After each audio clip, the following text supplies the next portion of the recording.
We're just going to wait for a minute or two just to allow people to join, inshallah.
Just letting everybody know, those that are waiting, that we're just waiting for a few more people to join.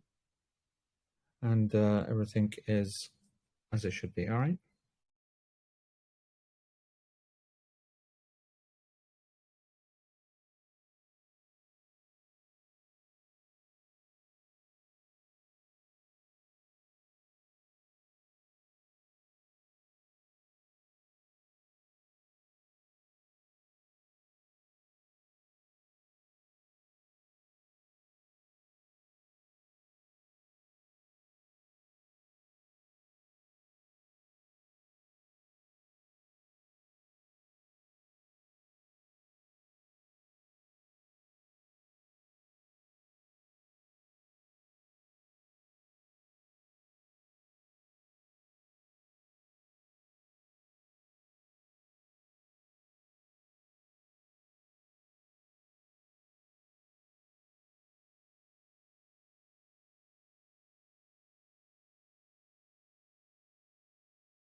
Okay, folks. Bismillah ar-Rahman ar-Rahim. Alhamdulillahi Rabbil Alameen. Wal aqibatu lil muttaqin wa la udwana illa ala al-zalimin. Wa salawatullahi wa salamuhu ala ashraf al-anbiya wal mursaleen Sayyidina Muhammad wa ala alihi wa sahbihi ajma'in. Allahumma la sahla illa ma ja'altahu sahla wa anta tajlu al-hazna idha shi'ta sahla. Allahumma a'inna ala dhikrika wa shukrika wa husna ibadatika ya Rabbil Kareem. Assalamu alaikum wa rahmatullahi wa barakatuh, and good evening to everybody online. Good evening to obviously the folks in Europe and UK, South Africa, Australia. They're probably going to be asleep right now.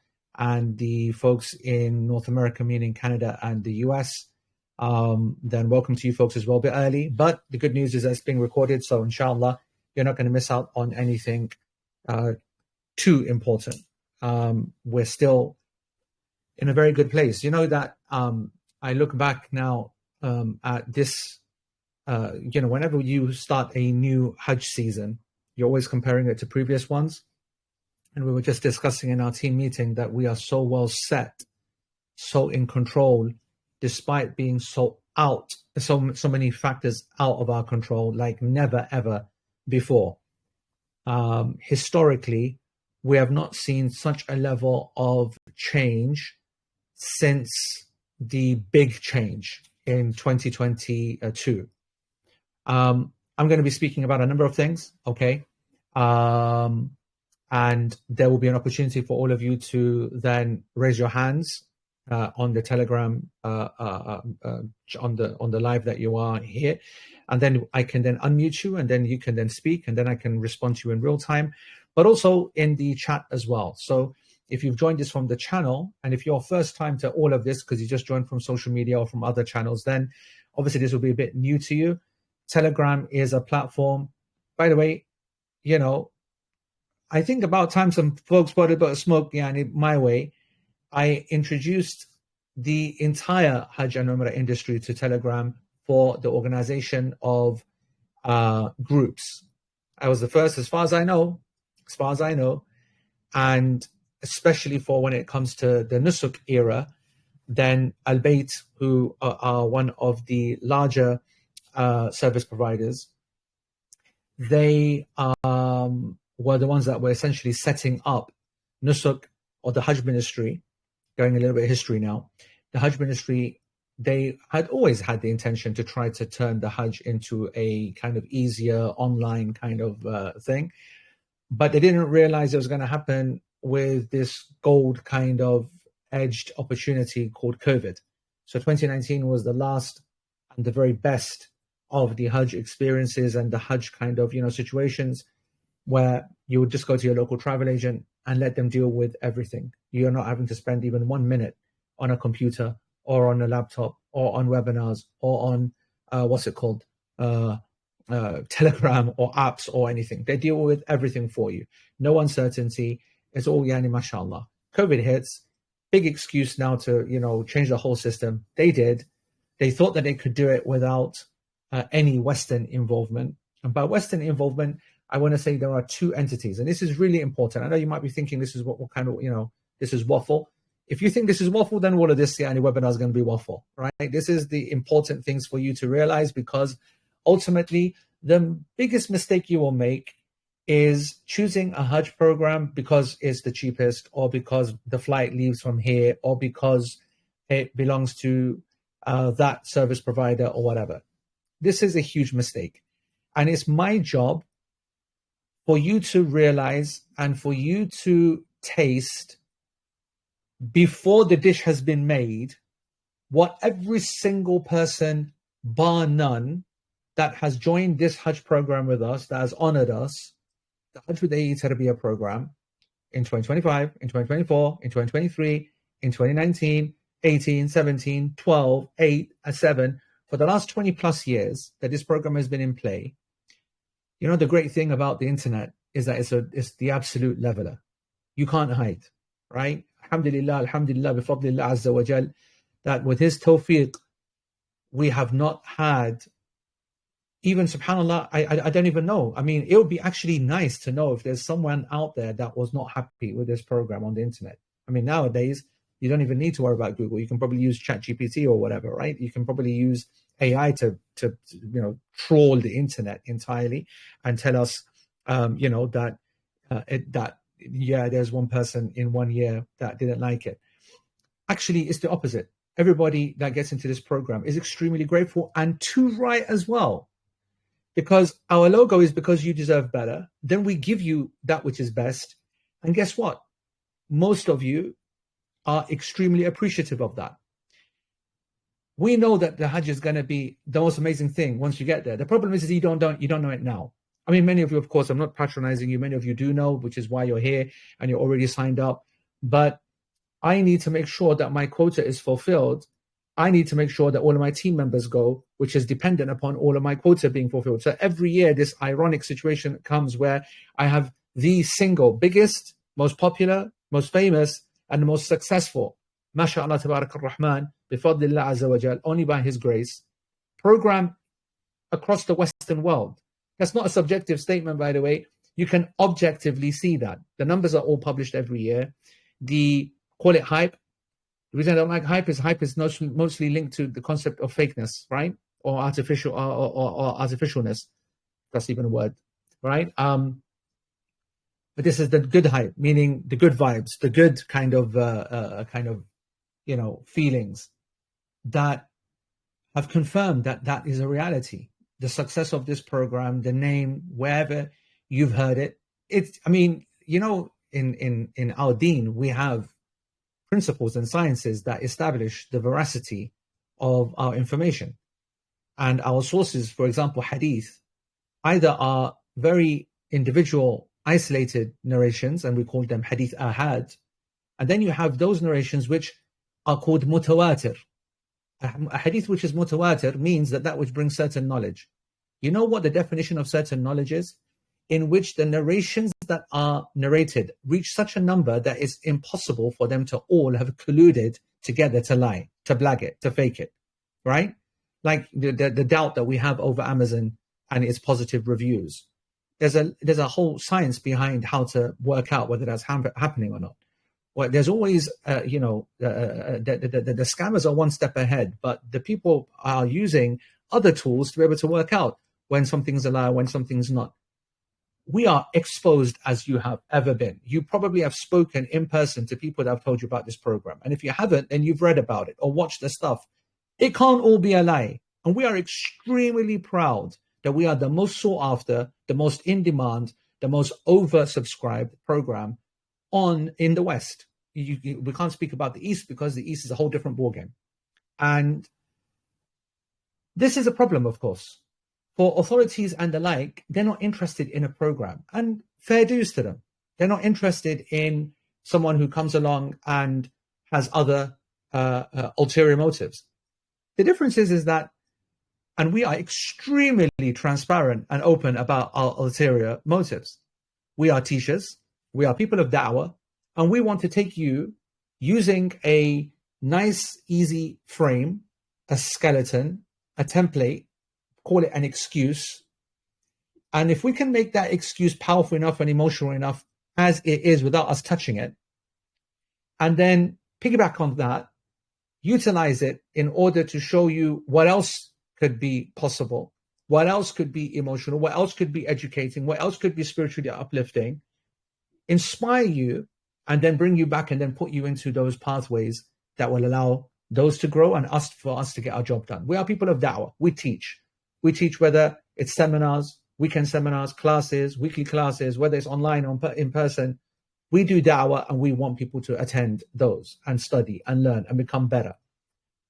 Our vision, my vision, the people of my generation in the da'wah, but specifically my vision, I can say, is that I want to ensure that your children get the job done that we were not able to do. We maybe were a bit too early in the game when it comes to the Islamic awakening, but if I get to enough of the generation that does Hajj, which is normally someone who's 30 plus, financially able, children are just started young or on the way or just about at key decision-making times, not going to be so suited to the 18s, there's 20s, the 22-year-olds, they're not married yet, the kids are miles away. Great if you can get in at that age, but the majority aren't. But people are now starting to take life more seriously when they're in Hajj mode. People are starting to appreciate that there are other things that are important in life. And therefore, a person is going to think that, well, maybe there is more to life. Maybe there is more that I need to do. Maybe there is, some, I need to be motivated, pushed. I need to be pushed into different opportunities. This is what we're here for. We're here to give you an experience that shows that the Hajj is only one aspect of life. And you will hear me say this again and again and again. I used to say this every year. I used to say, you know what? I can save you 10 grand right now. Because that's what Hajj is, right? Hajj is like approximately £10,000. Now I can't even say that anymore because mashallah, tabarak ar-Rahman, the one great news, across the board prices have held. They didn't increase. But then if you're British, you are buzzing. Right now, the exchange rate, you are getting a real-time 8%, 7% cheaper price to your Hajj, which is overcoming all normal price increases, inflation. We'll come to that later anyway. So the idea that right now that I would normally say, I don't know, a Hajj costs £10,000. I can probably save you that very easily. I can't use that anymore, so I'm going to have to say £5,000. I'm going to say £7,000. If you are wanting to go to Hajj just to get your sins forgiven, bro, save your money. I'll show you 10 ways of getting your sins forgiven as powerfully that will happen in Hajj. Because if you are going to Hajj to get your sins forgiven and paying that much money and going through that mission of a day of Arafah, how hot it is, how tiring it is, how, There's a lot of stuff that you need to physically prepare for. In our program, it's not just, giving your mentality, kind of resetting like I'm doing right now. And it's not just resetting your priorities like I'm doing right now. Once the sales are done, then we start in the physical preparation. Then it's the spiritual preparation. Then it's the masterclass series. There's a lot of preparation because it's really tough out there. In our program, we're going to make that as smooth as possibly, as humanly possible. Alhamdulillah, we're good at it. We've got a lot of experience. We've got a lot of game. I need to be able to help you in that. But ultimately, you need to know why you're going. And if you're going just to get forgiven, bro, you can get forgiven every Monday and every Thursday, as the Prophet ﷺ said, just by avoiding hatred in your heart. Just by avoiding shahna, as the hadith says. You can get super forgiven in the season that we're in right now, which is rain and, lots of rain. The time of rain, the time of difficulty which this ummah is going through are real reasons to make extra dua and be forgiven. Bro, if you don't know of the hadith of the last third of the night, in which Allah subhanahu wa ta'ala descends in a manner that befits His Majesty and says to the people, where are everybody seeking forgiveness so I might forgive them? Where are my slaves seeking mercy so I may have mercy upon them? Yes, the day of Arafah is unique in that Allah subhanahu wa ta'ala descends to the lowest heavens and says to the angels, do you see my servants here? Do you see them asking for forgiveness? And do you see them dirty and tired and in this state? What is it that they want? And when the angels tell Allah subhanahu wa ta'ala, of course He knows, because He wants to show the angels and prove to the angels that He made the right choice, that He chose insan as the preferred creation, as the best creation. Imagine subhanallah, 3 creations: the jinn, the angels, and human beings. And the jinn are on like madness levels. Yani they can do anything. A brief reading of the Quran and the Sunnah, and you will see that the miracles, yani from a human time-space continuum kind of level, are a madness, right? And then the angels, a creation, but then obviously, jinn being as super powerful and madness and incredible as they are, there's the good of them, the bad of them, the best of them are the best, and then the worst of them are actually shayateen, by definition. So devils are a subset of jinn. So that's a madness creation. They've got some mad variation. They're going to go and create some havoc, and they're going to hit some super highs as well. Right? So that's no small feat. Then you got this next creation, which is angels. And angels are such a creation that they can't even sin. Like our dream situation, when you think about it, right? Our biggest problem, the thing which is holding us back, the thing which is causing us all the stress in our lives is thinking, are we going to be forgiven or not? Are we going to make it or not? Are we going to go to hell forever or not? Well, guess what? Imagine being a creation that knows it's never going to hell. It's only going to be enjoying the peace and serenity that is with Allah subhanahu wa ta'ala and being with Allah subhanahu wa ta'ala in the akhirah and the Jannah that will follow. Imagine. And despite that, us masakin, dumb packies that we are, we come along, right? And Allah subhanahu wa ta'ala says to the angels, these are the ones that are my chosen ones. And the angels are like, but you're going to put them in the earth and they're going to, them, right?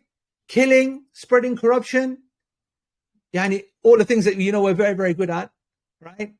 And Allah subhanahu wa ta'ala says, Inni a'lamu, what I know about them, ma la ta'lamu, that which you don't know. That which you don't know.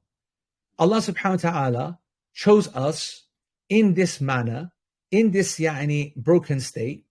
And what makes us special, what makes us brilliant, is that despite our sin and our stupidity and our ignorance, we always want to turn back to Him subhanahu wa ta'ala. We recognize that we make a mistake, and Allah subhanahu wa ta'ala is proud of that. And Allah subhanahu wa ta'ala is willing to stand on business and actually forgive those people who turn to Him. And so forgiveness is actually a key aspect of this religion. And to be a key aspect of this religion, it's got to be made easy. And it would not be from the justice of Allah subhanahu wa ta'ala to link this great institution called forgiveness, which we all so desperately need, and make it only special for the people who can afford 10,000, 20,000 or 5,000 pounds, who've got a Western passport. Look right now who is verified and not verified. Most of the people who have got a passport, they're chilling. Whereas the people on green cards, the people who are on the BRPs, old BRPs, e-visas, the people who are non-citizens, whatnot, they're sweating. They're sweating, right? They're thinking, what's going on, what's happening, whatever. Immediately you start to feel this sense. And so I just want you to just think that privilege is already starting to creep in. You're starting to appreciate certain things already, right? That you've got the money, that you've got the immigration status, that you've got sources of information like here right now. You're starting to feel, you know what, I'm in a pretty good place.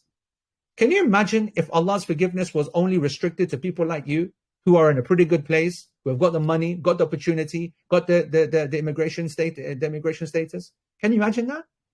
And that's not right, is it? And you're too right, it's not right. Because Allah subhanahu wa ta'ala doesn't do things that are not right. Forgiveness is for every single person. Allah subhanahu wa ta'ala makes it absolutely free. And in fact, Allah subhanahu wa ta'ala makes those people who don't have money have a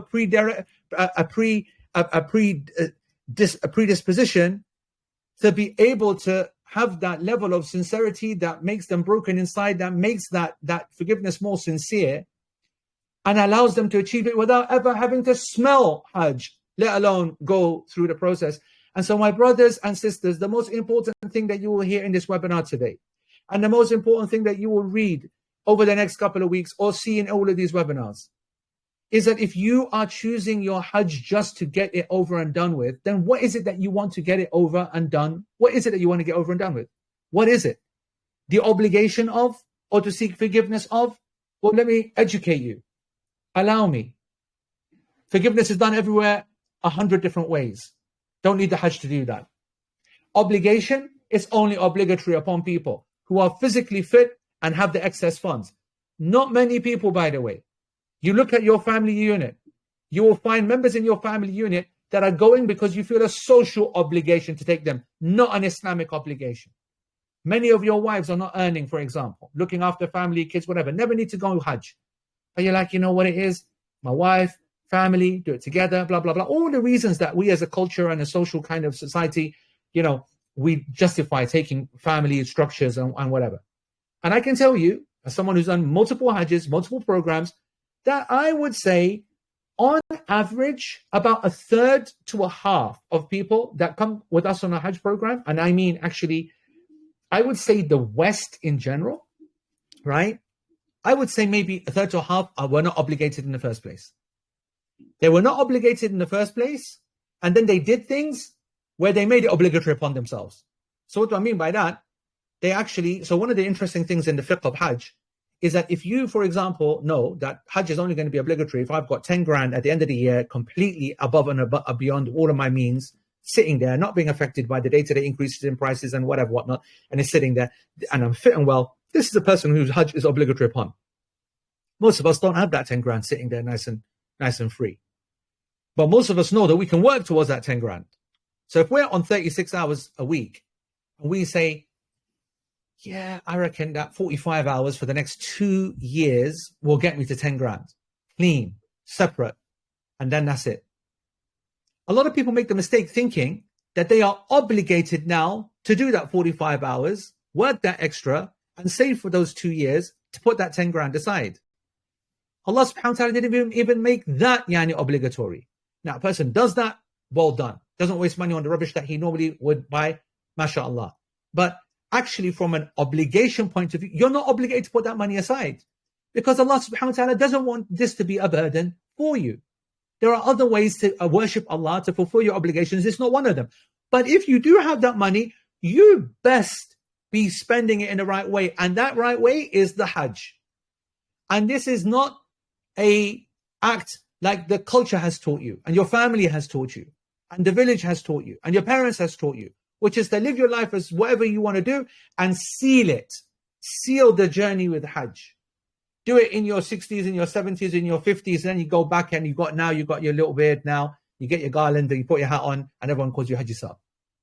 That's culturally across, whether Pak, Arab, Somali, whatever it is, It's one of the most amazingly consistent ethnic, cultural realities in our religion. And it started for the right reason, because most people didn't have the money or ability to go back in the day. And now people have taken the legitimate reason, which was that they didn't have the money and the X and the Y, whatever, until older age. Now, when they absolutely have that at an earlier age, it's just a reassessing of priorities. And so they go at the old age. What the hell's the point of that? Where's the point of that? When we all need the Hajj, not for the reason of forgiveness and not for the reason because it's an obligation, but because of what the journey teaches you, because of what, when you take the opportunity of the company that you're with and the people that you meet, the scholars that are there, and the realizations and the reassigning of, and the reassessment that you do, and the reassigning of priorities that you had in your head, and you taste the iman a boost that is available when someone does it properly, and the experiences that they actually take from that, my brothers and sisters, is what a person uses to improve their life, not to seal their life, not to put a stamp on it and that's it, I'm done. And it's one of the great blessings of Allah subhanahu wa ta'ala that in the last 20 years, as part of the Islamic awakening, the age of the Hajj group is reducing. And we are so proud. We did last year when we did an assessment of the Nusuk packages, and the data was released of the average age of the packages. Ours was the youngest of, and which is ironic because I'm an old goat now, finished. I can't even blag I'm getting old anymore, right?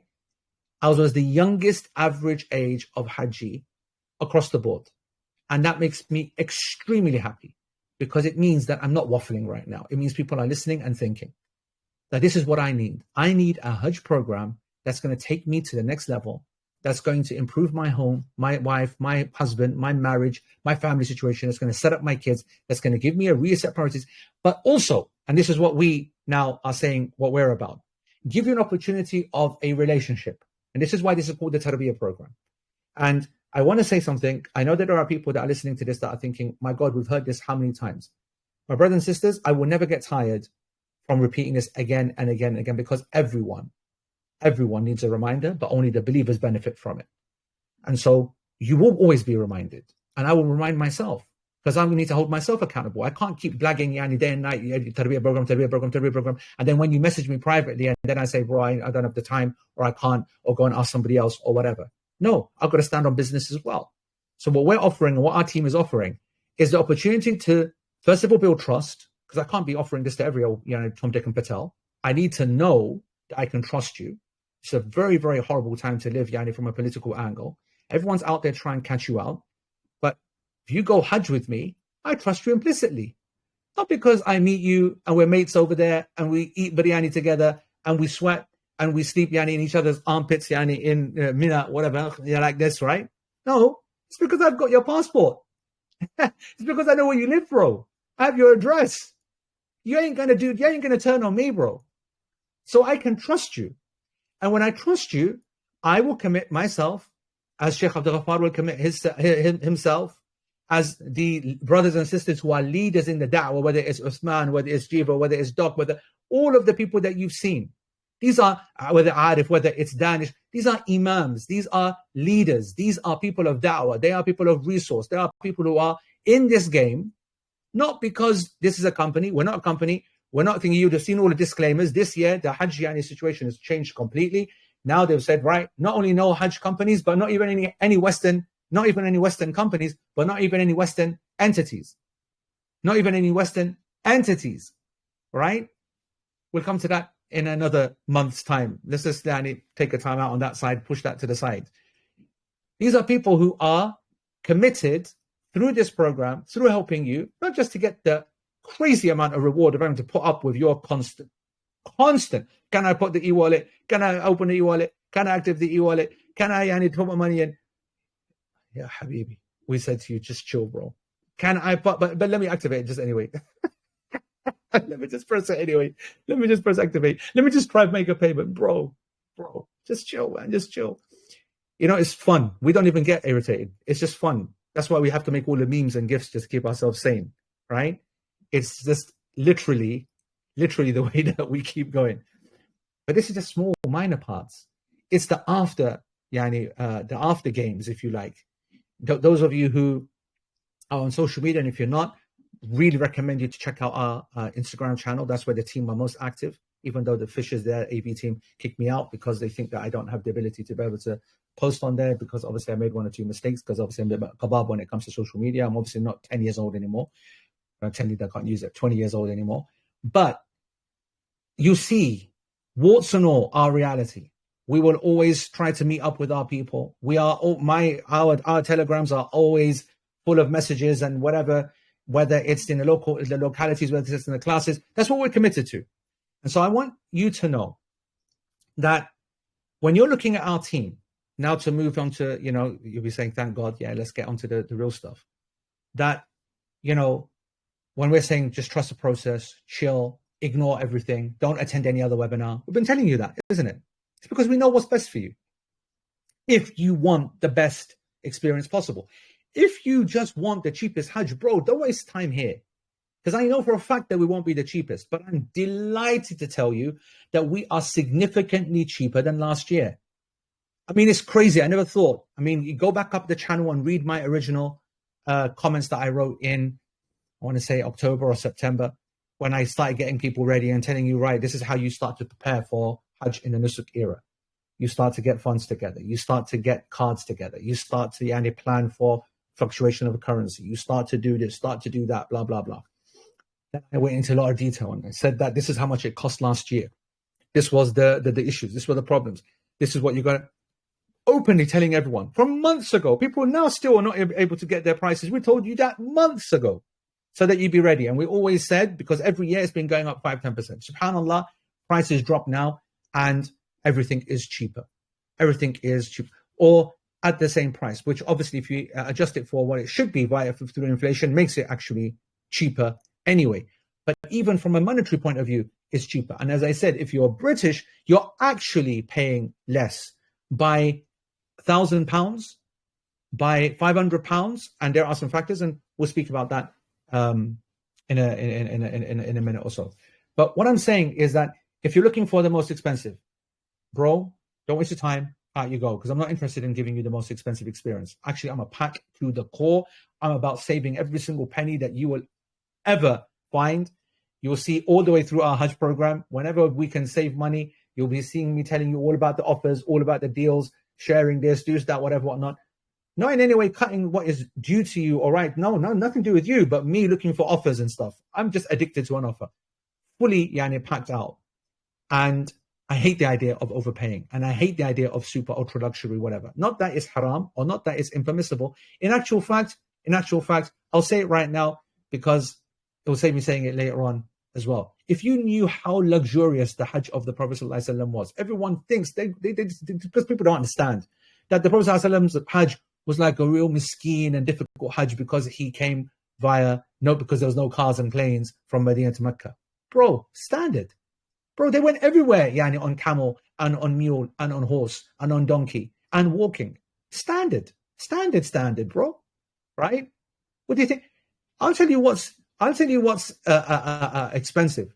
Go into Nusuk, and when you look at the prices for quad and then triple and then double and then you see single, yeah? You know where it says single? And it's grayed out, says single is not possible. When you look at a single price when you are buying some kind of Hajj pack or any kind of holiday or whatever, it's normally double the cost of one of the other rooms, like the quad or whatever. Every companion who didn't take their wife with them was living single in their own tents, with servants with them, running around doing all of the work for them. The Prophet ﷺ stayed at Masjid Khayf. Masjid Khayf is right next to the Jamarat. You might say, wow. I'll say, well, where else do you think want him to stay? Do you want him to stay in Muzdalifah? There was not that many people. Now there's 3 million people. You can't put them all next to Masjid Khayf. You have to obviously keep pushing them out to the boundaries. And Mina is not some open-ended space. It's a restricted area. So obviously you've got to use all of every corner of it. It's an incredible design, actually. So I want to say to you that if I'm saying to you I don't want to do luxury, it's because I'm out there trying to create an experience for you that's going to make you appreciate luxury when we give it to you, but also allow you to not suffer at the tough parts of Hajj which are not very luxurious. When you're lying on your back in Muzdalifah, in front of the stars, and it doesn't now feel as romantic as everything that you saw and read. Oh, it was so dark and the stars were glistening. I was in the open air, blah, blah, blah. Bro, it ain't like that. I'm just telling you right now, it's the massivest lights, concentration flipping camp lights that are above you like this. You can't see a star for love or money, bro, right? The lights are so bright, you're going to be not looking for stars. You're going to be saying, can I borrow your eye mask? Your Shaykh, is it allowed for me to wear eye mask in ihram? You're going to pull out the world's biggest thing ever. It'd be better than that. Don't worry. But I'm just putting your points in. I just want to make it clear that there's tough moments. The difference with the Prophet ﷺ is a luxury and ease for them was all the same. It was all part of the process. For us, though, because we're so weak-minded, when we taste luxury and then it gets taken away, we collapse. We fall apart. The temperature starts to become more hotter than it actually is. Our irritation gets taken to a level that it shouldn't be. We start to lose our mind mentally, psychologically, and then that affects our spiritual reality as well. And so part of our program is actual training pre the trip. And then when we're over there, you'll see the structure of the program. And it is actually a program that is graduated in certain ways that's actually trying to get you ready to the next step, which is going to become more difficult, which is the next step, which is going to become more difficult. There are people are like, I don't want to be sharing with people. I'm going to get a single room. Oh, then you find out, oh man, nobody can get a single room. Oh man, what the hell am I going to do? Okay, I'm going to find my best friend, or I'm going to grab my wife, even though she didn't plan to go. She's been before. I'm going to force her to go so I can get a double room. I don't want to mix with anybody else. Okay. And how long do you think your double luxury life is going to last? And then they're like, oh, I don't want to do shifting or non-shifting because then I have to. Bro, how long do you think your double life is going to last? Whether you're shifting or non-shifting, whether you're in 3-star or 5-star, in your double room here, whether you're M or A or blah, blah, blah, blah, how long do you think it's going to last? Do you think you can do the Hajj whilst you're in Medina? No. Can you do the Hajj while in the Haram? No. Do you need to shift at some point? Yes. What are you going to shift to? To your own flipping hotel? To your own yacht? To your own space station? You're going to go into a tent where you're going to have to share with a couple of hundred people and sleep with them, smell their BO, snoring to the rafters. You're going to discover yourself, bro. You're going to realize what you're made of. And if you get thrown into that, come from your high towers of double rooms in front of the haram, you're going to collapse spiritually. You're going to be in pieces. The job of a proper experienced program coordinator and a team and whatever is to make sure that we don't ever prohibit you from that which is your right and the luxury where it's there, but to use it in the right way, in the right time, in the right manner. And so my brothers and sisters, I come back to the point that what is it that you are here for when it comes to choosing your Hajj journey? You should be doing it as part of a program that is about self-improvement, self-development, and you actually enjoying and embracing the experience and not just saying that you loved it for the sake of feeling guilty because everybody else said they loved it. Everybody else is raving about their Hajj and you're thinking, man, mine was rough, bro. It was horrible. I didn't see my group leader. I didn't know what the hell I was doing. It was burning at 50 degrees. I didn't have this, didn't have that, blah, blah, blah. It was too tight, the prayer. I didn't enjoy one single prayer because it was too blah, blah, blah, blah, blah, blah. Man, Hajj was so amazing. I had the greatest time of my life. I had spiritual highs, whatever, whatnot. And you are lying, bro. And I'm telling you the amount of people that are putting on that act because they feel bad about saying something bad. And that's my pet hate. The level of Hajj abuse that people have gone through where they've gone with someone that has not actually given them what they deserve and looked after them like they should be. If I was to think about why have I made this such like a lifelong mission, is to show people that it can be done right? That you can come out the other side. And in a world in which there are reviews that are written by anybody, you say one word to a person, and they will do you over. If you are in any kind of business, if you own a restaurant or a takeaway, I don't need to teach you anything, bro.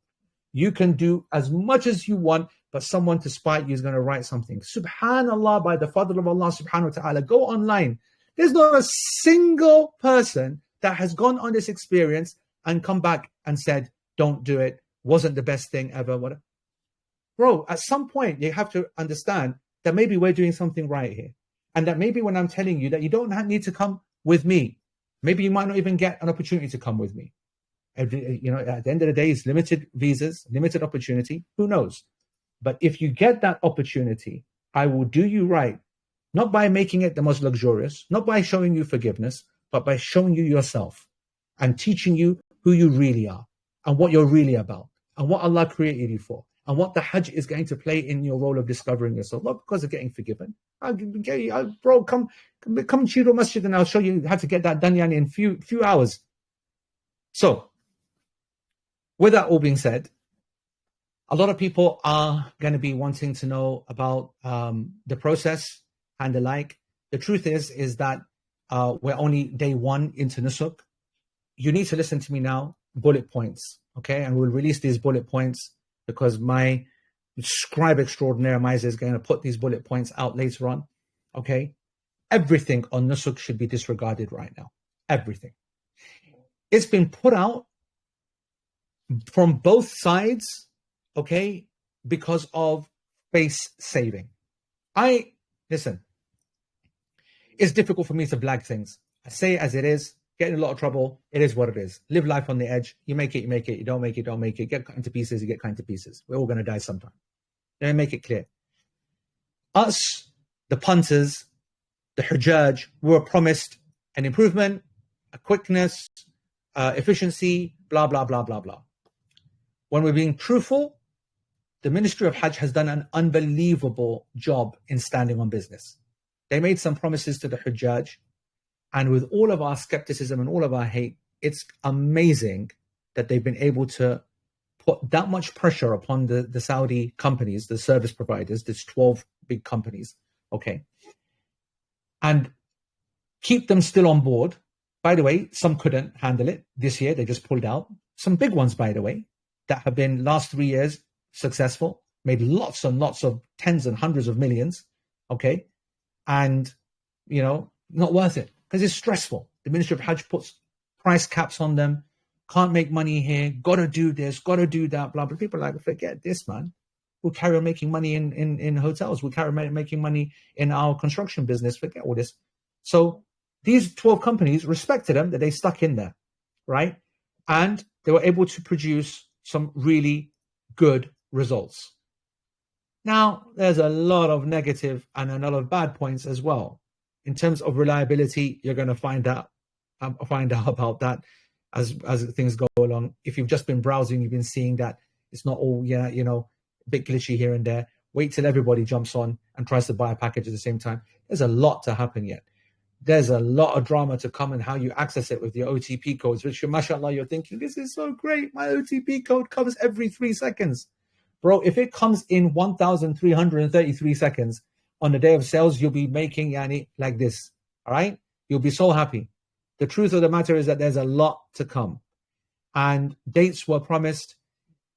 The Hajj Ministry came under rightfully, they did a horrible thing in 2023. And actually in 2024 partly, in which they destroyed our Ramadan.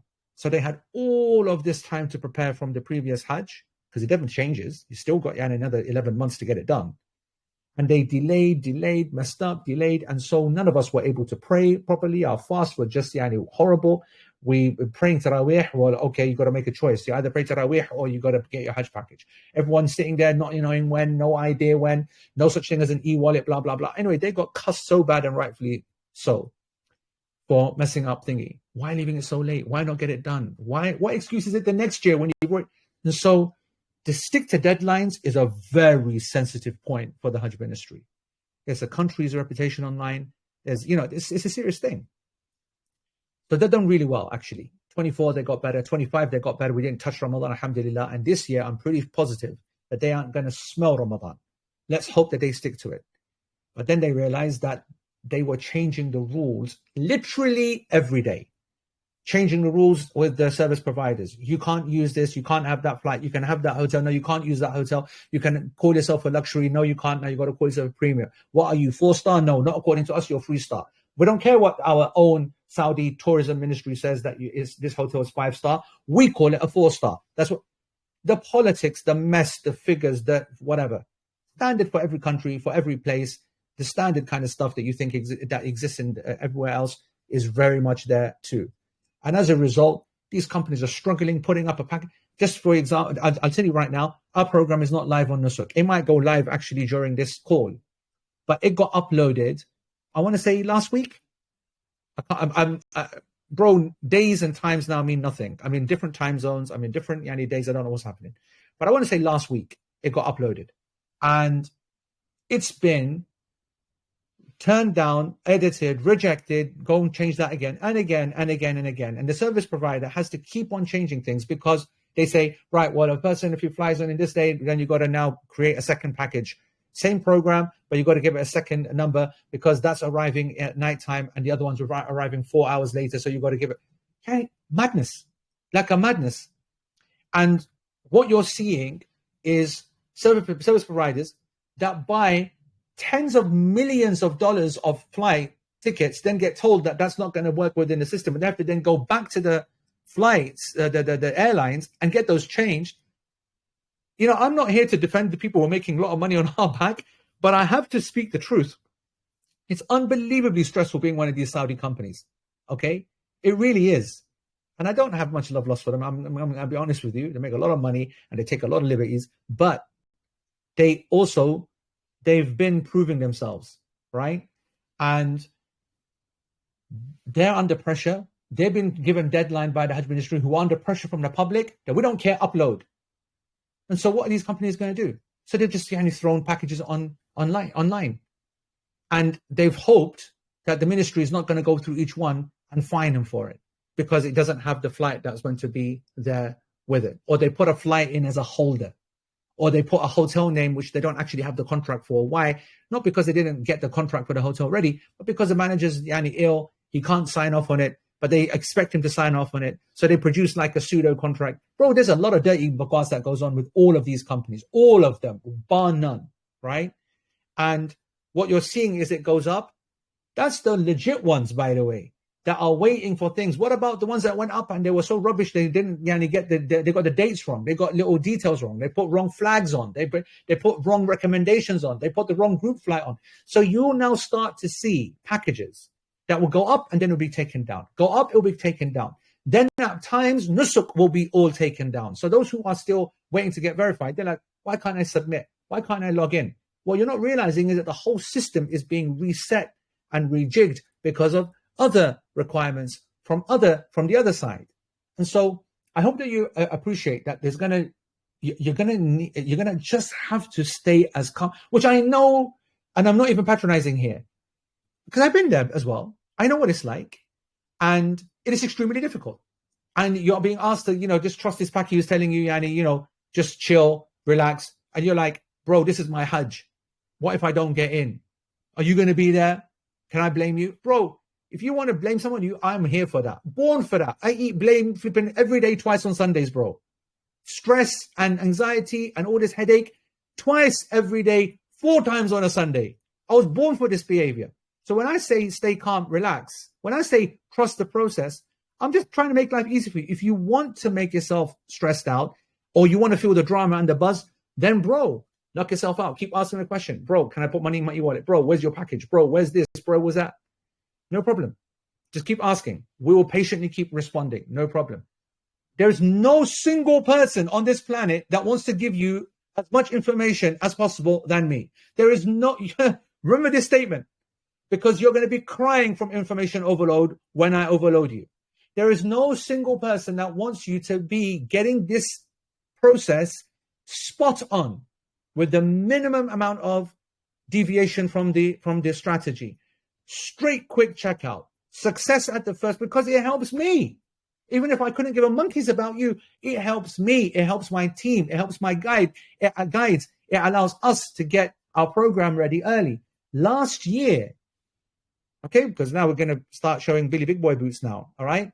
Last year, our program across the board in all of the Western programs was the most full successfully, as per strategy, in the entirety of the Nusuk offerings over a couple of hundred in size. So we're not talking about programs that are 200 or 300. We took 550 people last year.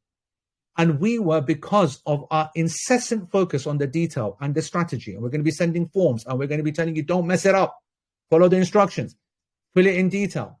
You'll be the beneficiary, because we're going to make sure that you are absolutely curated, that you are mentored, that you are, as part of strategy, told to do a certain method in a certain way in a certain time, so that there is least stress on the day itself, which is stressful enough as it is, with the hope that the majority of you are able to purchase on the first phase and not at later phases, not having to carry on all the drama, even though many of us will be, no doubt, joining at the later phases. There'll be some people that will not have even applied on Nusuk for verification until the day before sales. By the way, in this call right now, you can see online, some of the names. There's a good number here that are just here for the vibes from 2025. All the lafange that they are. Got nothing better to do. They just want to relive all the drama because it's a buzz. So you're thinking, there's all these. No, half of these people are actually just from last year or the previous year. And I can tell you right now that what I'm saying is not a brag. They'll tell you in the chat. They'll tell you in the chat, and trust them when they're saying everything that they're saying. They're not paid by me. We're not paid. There's no ulterior motive. We're just giving you facts. By the way, anyone that's watching this on the channel, you need to join the chat. The channel is just me just giving you announcements every week. The chat is where all the knowledge is being spread, the strategies, the this, the that, whatever. And I know it's incredibly difficult to sit back, but I'm saying sit back and stop worrying about anything. And worry about what I'm telling you to worry about. Are you not verified? Why are you not verified? Have you opened your account? Check your Nusuk account. Like today, there was a couple of people in the chat that said that, listen, this is really weird. I've gone into my account and it's telling me to submit again. And I spoke about this how many weeks ago? I said every single person needs to go into their account, right? Even though they've been verified from the email, but they need to go in because they'll find that actually their account has been rejected. They haven't received an email. So you'll see that the things I want you to focus on, all of you, is what you need to focus on. For you to get your payment cards ready is a really important thing, because some of your cards will not have the size of limit to be able to fund your e-wallet. So if your e-wallet is only $5,000, let's say $5,000 a week limit foreign transactions, well, if the average price for the American package is like $12,000, $13,000, then that's 3 weeks that you're going to need to plan. And we are expecting everything to go live in about 3 odd weeks, 3.5 odd weeks. No confirmation, no release from the Nusuk or Ministry of Hajj, but just my experience. I think that somewhere in the first week of February, and I would have thought the beginning of it, right? 3rd of February, it fits with Sha'ban, fits the timeline. I think that's when it's going to go live. Could be wrong, could be right. It doesn't matter. You've got to assume that I'm right. You've got to over-prepare. And so when I'm telling you, you need to have your payment system ready, and you need to have your backup plan. And not only am I talking about payment system ready, I want it to be cheap. I don't want you to get hit for unnecessary fees. Like this year, I'm going to do a little presentation in a minute just to show you some of the good parts. There's a lot of money that can be saved because of the changes that they've done in the refund category, or the refund kind of aspect of the Hajj purchase. So what I need you to do is to just trust me. And I know that that can sound extremely irritating and patronizing and all of the negatives that you can think of, but it's for a reason. Because not only will it make your life easier, it will make my life easier. Believe me, every day is incredibly stressful for us behind the scenes. Flights being cancelled, flights being added, new blocks being offered. I don't like that. I don't like. Today, a block of flights for our Canadian Hajjaj was offered, right? And it was arriving nearly towards the end of our Medinan experience. Oh, but the flights are really, really good. I don't care if it's really, really good. It's Qatar, it's expensive, it's luxury, blah, blah, blah, blah. Airline of the year, Starlink. Starlink's mum, mate. I don't give a monkey's about Starlink and Musk's mum, right? We need to get to Medina on time. I have a program. I need you to be in Medina. I need you to go through what I'm going to put you through. And I'm going to put you through your paces in Medina, because Medina for us is not an afterthought. It's not a luxury little bit of dessert. It's fundamental to spiritually get you in the right place for you to make the most of this Hajj. Ask the Hajjaj, ask the previous people, look at their reviews, ask them their favorite parts. The videos are out, the movies are out. What is your excuse? We don't hide anything. We've done a behind the scenes even. Every year we do a behind the scenes so that you know everything about who we are and what we do. So when I'm saying to you that we don't have our price yet, or we don't have our flights yet, we're not on Nusuk Live, and I'm not worried, you should be saying, all right, well, I'm not worried as well. Just listen to Hamza on the group. He's our mascot. He's just saying, guys, I don't know what you lot are worrying about. Just relax. Just relax. And people start kind of get upset by that. They're like, how can he? I'm telling you now, stop getting upset and just actually take his advice. And when I say, right, it's now time to not relax, it's time for action, it's time to stress, it's time to lock in and get focused, that's when I need you to do exactly that. Even though we're not gone live, I think that in the next 2-3 days, we could be done. The next webinar that we're going to have will go over the entire package actually as it is. So I don't want to do another webinar until I'm presenting the program in its complete form, all of its flights, everything. However, you can start making a few notes right now of that which I do know for a fact. A, we are in some really good hotels, and we are either therefore going to be rated as premium or luxury, which is something which is a bonus because I actually wanted myself to do a standard package this year. The reason I'm very happy is because the price, I expect it to be in the 30s, which is, we can't tell what that is. By the way, you'll see that a lot of prices flying around. The only price that you should go by is when it's about a week before it goes live, because all of these prices are going to go up and down, all of them. And I'm not talking about even any variability in the flights. It's because as I told you, the company is under pressure, just put it up. And now it's up and they've done and avoided the fine.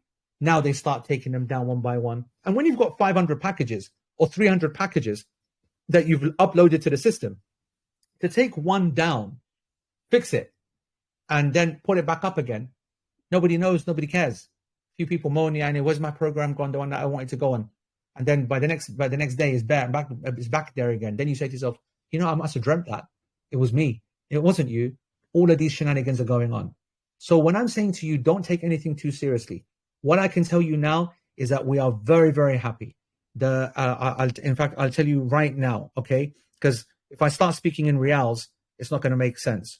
But I want to say that as per the current latest rates, and I can't commit to this, but I'm just giving you a ballpark, no flights included. The cheapest package on average is going to be without flights. 1 second. Without flights, the cheapest, meaning quad and potentially triple as well. Double is always expensive, but I don't want you to get double. Unless you absolutely have to get double. What are you getting double for, right? That's up to you. It will be less than £7,000. It will be less than $9,000. It will be less than 13,000 Canadian. I am very confident, inshallah, without flights, that's going to be the price. That's the first thing. I'm just going to speak pounds for now, right? I would be shocked if it's not somewhere in the 6.5 region, £7,000, which is crazy compared to last year, right? Flights at the moment, you will have a group flight and then you will have the ability to choose your own flights. You'd be a fool if you are automatically trying to choose a flight unless you are from France, Belgium, Denmark, Sweden. We have people from all over the world that are joining us. For you, we're going to be giving specific strategy to be able to get trained up on what's called Musafir, which is like the sky scanner built into Nusuk, where you start to play around. And by the way, if you want something to do, if you're verified, go and play around with these things. And the next couple of sessions are going to get you used to it so that you become very comfortable. So you stop using your phone for these things and you start using laptops and the like. So you start to really kind of, really get comfortable with moving from one section to another. Start to get used to the flights themselves. Start taking notes. Start choosing so that you don't have to make decisions. All of this will come, believe me. I'm going to train you till you're sick to death of me. All right? You're already sick to death of me and I haven't even started training. Imagine what happens when I start training you. And so I think that As I said, the prices are what they are, well under £7,000, okay, and maybe even 6.5, okay, possible. Can't say for certain, and for another few days. It was meant to go live this morning. I had some figures. It all got rejected by the Hajj ministry. So what can I present to you? I'm not going to lie to you and blag you, right? We are, the dates, subhanAllah, I told you the dates 6 months ago, 8 months ago. They're the dates as they are, 14th of May until the 1st of June. Some flights will arrive there on the 15th of May because most of the flights from the West arrive in the morning. And some of the flights will be able to leave, inshallah, on the 30th of May, 31st of May as well, which will be an incredible result if we can do. And I'm praying and I'm hoping that the majority of our flights can be able to leave before the 1st of June. Might be a few on the 1st of June. Great result. The flights themselves, I want to say that that's been a shocking situation from the airlines. They have increased the prices, mental levels. And so can you imagine a flight which outside of normal kind of Hajj, you're looking at 700-800 quid to go to Saudi and back. Now a premium airline like Saudiya or like Qatar or whatever is costing a clean £2,000, £1,900, £1,850, that kind of price. So you should assume somewhere in between £1,700, £1,700, £2,000 tops. Or in American money, we're talking around $2,000 across the board. Taqriban. However, there will also be some cheaper flights available too. And those flights might be in the region of 8,000 riyal, okay? And 7,000 riyal, which is roughly around 1,500 quid, 1,400 quid. So there's good news across the board, but no package right now should be depended upon whatsoever. But this is now giving you now real-time thingy. The biggest takeaway from today is that your Hajj is definitely going to cost you less than what you planned for. That's the big takeaway. Alhamdulillah. And that's not just me or my program. That's across the board. And that's because that's the good news from the pressure of the ministry. So alhamdulillah on that front. On the, right, let's do a little bit of, I just want to show some people because I do cuss a lot of people and the ministry does get it a lot from me. But what I do want to do is to show you an example, okay? An example of when how you can see when something is actually, let me open this up. So I want to show you, first of all, I'm going to show you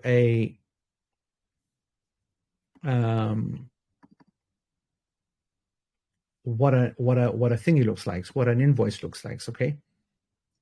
So that's called, I'm not very good at technology. This is the reason why nobody likes to allow me to do anything. Share. No, that's not good enough. Wrong. Okay, let's find out where I want to share. No, I can't share it. Okay, simply put, let me summarize.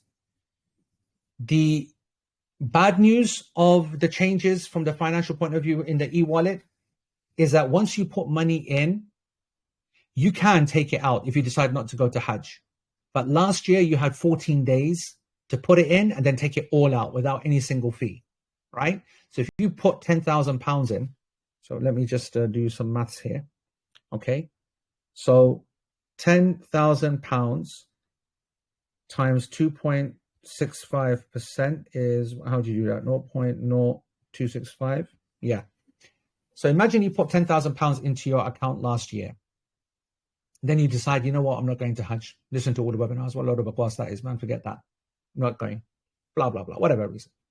So now you want to pull that £10,000 out. If you made that decision within 14 days of putting that £10,000 in, you take all £10,000 out free of charge. You get all your money back. After 14 days, then you had to pay 2.3% plus VAT, which equals to 2.65%. Meaning, to get your £10,000 back, you'd have to pay 265 quid. So you would lose £265 on 10,000. That's a lot of money, by the way, right? If you think about it. But that's a worst case scenario. That's all of your money. That's you cancelling Hajj. That doesn't happen with hardly anybody. But I'm just giving you an example. This year, they've said there is no 14-day. You put money in, and you cancel Hajj, you're paying your 2.65%. Sorry, so you're paying a fee. There's no 14 days. But on the plus side, they reduced the fee. So they got rid of the VAT, made it 2.3%. So £230 is what it would cost you to pull out £10,000. Now, that's going to apply to virtually nobody. What is going to be our scenario? Our scenario is that we're going to fund our account with £10,000 per person. The Hajj is probably going to land at around 9,000. You might say, why am I putting 10,000 in? Actually, we're probably going to be telling you to put in 11. I haven't done the sums yet because I need to see the prices. Remember, the prices are, first of all, I don't have a financial interest in Hajj. I'm not a Hajj company. And the service provider that does set the prices, they also don't have a say on the price. That's why you'll see everywhere a disclaimer. The actual price is the Nusuk price. The actual price is what you see by the Nusuk, not by what we say. This is very, very important, really important. And so what you will see is a price, and let's say that it's about 9 grand. Let's say that the Hajj lands at 9 grand. You might say, why am I telling you to put in more? Because what if the quad runs out and you're forced to go for a triple, but you only funded enough money for the very cheapest option? That'd be completely stupid, wouldn't it? For the sake of 10, 20 quid. No. So you'd put it up to the maximum price. And then maybe you don't want to go with my program. And maybe you need a backup plan. The backup plan is more expensive. So not only do you need to fund your e-wallet to the value of the most expensive bed and the most expensive flight in my program, which, for example, might be £11,000, just say for the sake of argument. But what if you can't get into my program? This year, though, alhamdulillah, the program has been made bigger. You will get in. And the number of Hujjaj is definitely less. You can see by the numbers of the people in the group. So there's obviously something going on. But just a side point. But you need a backup option. And you look at the backup option, and that's £1,000 more expensive across the board. So yeah, your aql is that you should fund your e-wallet to 12 grand. Understood? Then when the Hajj is done, you bought it, inshallah, £9,000 is what you ended up paying, just like you'd planned. Now you've got £3,000. That's now going to be hit by the tax. And that's going to be, for example, to get your £3,000 back, it's going to cost you 69 quid. There you go. 69 quid. 69 quid to get your £3,000. And by the way, that's not going to be the case for the vast majority of you. Most of you are going to only have £500 extra, £1,000 extra left in your wallet. So you're going to be paying 20 quid to get your money back. Now, I'm going to tell you that there's no reason or right for them to take 20 quid from that money. Wallahi, there isn't. Well, I swear by Allah, there isn't. Right? But if that's what they're going to take, then at least it's only 25 quid for £1,000. You get what I'm saying? So that's what's going to happen after the Hajj is finished. And some of the refunds will come back very quickly. It comes straight back to the card. Some might take a couple of months, but everybody gets the money back. Don't need to worry about that.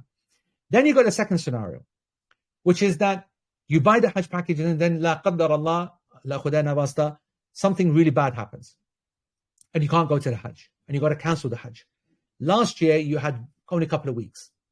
And you would lose a significant sum of money by cancelling the Hajj.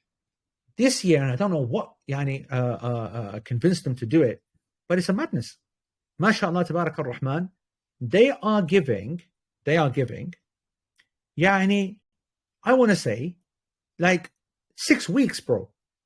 Right, so look, it says, 100%, so 100% of the package amount will be refunded if you cancel within 3 days. Okay? 3 days. So if you buy a package and then you realize the next day, then you get the full money back. Nothing deduction. And then if you cancel after 3 days, but before the 18th of April, which is basically 2 months, which is amazing, because that's like about 4 weeks before going out to Hajj. I just want to put it to you. If you go to your normal atoll, Jet 2, I've got that Jet 2 song playing, right? That Jet 2 holiday, your favorite, holiday getaway. Look at the conditions. If you cancel within a month or 2 months, you lose all your money, right? Or, refund policy. These guys are actually this year saying that a month before that you go, you'll be able to get 100% of your Hajj refund minus the visa fees. And the visa fee, by the way, is 300 riyals, which is 60 quid. So that can never be refunded. After 3 days, that can never be refunded.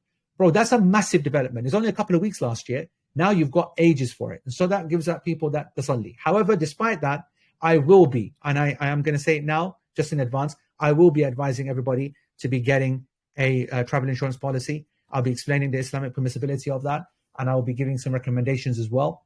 Everything in good time. We're going to be covering everything, because it's not just the risk of losing money against Hajj ministry. What if something happens the day before? What about things over there? What experience can I share with you with the unwell and the elderly? What happened to them over there? What about those who are very fit and well, and what happened to them over there in terms of hospitals refusing to treat and costs, blah, blah, blah. So there's a lot more to come in this game. So I've mentioned that the flights are going to be coming out soon. The details are going to be coming out soon. The next webinar is going to be giving these details. I've given you ballpark realities. The most expensive flight is going to cost you about £2,000 or approximately $2,000. And I know that they're not the same, but it will roughly work its way out like that. Because there are much cheaper UK flights, and there are not that much more expensive US flights. So just trust me on that. It'll only be a couple of days. Just be patient. You have a lot of time. Your e-wallet, you're doing nothing. So the e-wallet is not active anyway. But just look at the Nusuk. Go in, keep browsing, looking. I mean, just convince yourself of, that you're in the right place. Look at the different programs. Look at the different people. Look at different whatever, whatnot. See the rest, and then come back to the best. You realize, the game. Just start getting comfortable. The key is an e-wallet's going to open in a few days' time. And then you're going to also stop, and you're going to relax. And you're going to wait for me to say, right, guys, I'm now happy for you to start. I'm now happy. Why? Because we've learned every year from experience that the first adopters are the ones that get burnt hardcore. Burnt hardcore. There was a person last year, astaghfirullah, that went straight in, didn't wait. Boom, went straight. The money, and the Monzo, it was Monzo, and Monzo didn't work great last year, by the way. It worked, but it wasn't supreme. It wasn't like Starling, where we didn't get a single rejection, right? Anyway, long story is that they said it's left our account, which it had. They said on their side, Nusuk side, it hasn't arrived, which it hadn't, and these lot were not willing to pay. And the reason for that is because he did not do the transaction properly like we were training him. He just went straight in. Just putting it out there that there are a lot of things that go wrong. A lot of banks, Revolut, someone posted a Revolut conversation where they actually admitted that they messed up big time last year and that they'd done some fixes. Love that. Hope it's true. Do I believe them? Do I act? Do I flip and act? Not trusting anything. We will wait for other people who can't wait, who are not part of a program, who don't have guides like us, who don't have a team like us. Let them go and do the things that they want to do. We will wait until I tell you it's good, then you're going to go. In the meantime, you're having conversation with your banks. You're telling them, you can see how I'm funding you. It's not for some terrorist project. I'm paying for my Hajj. And I need you now to know that on the day before, I'm going to send you a message. And I don't want you blocking my money. It's going to be a big monies. It's going to be a foreign thing. And you know how it is now when you buy something and you got to approve it in your app and it says, is it for you? Is it for your mum? Is it for your dad? Do you know this person? When's the last time you gave them thingy? Did you, have you slept with them? And it's just stupid questions. They're so irritating. But it's ultimately to protect you, isn't it? So that's going to click in on steroids when you try to send 10 grand in one go to Saudi. So you're going to let them know this is a pilgrimage. You're going to start seeing this across all of your customers. I'm sure you're receiving these calls. Well, I'm one of them. Please don't block. This is the name. This is the account, blah, blah, blah. So you're just getting that ready, getting your funds ready, and you're getting your backup plans ready, friends and family. So if your funds get delayed, stuck, refused, rejected, doesn't matter. You know that you can get the money to them afterwards, right?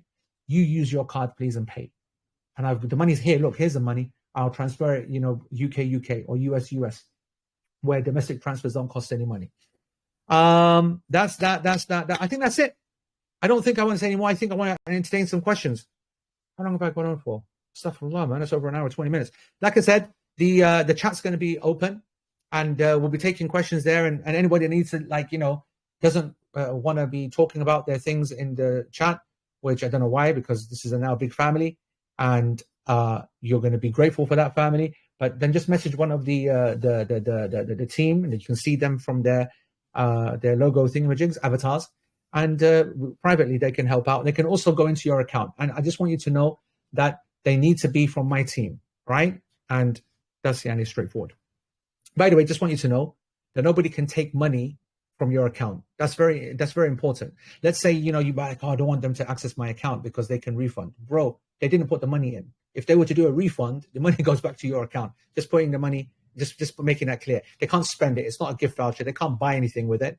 So don't get too paranoid. Okay, folks? I know there's a lot of scammers and blaggers out there. But anyway, right.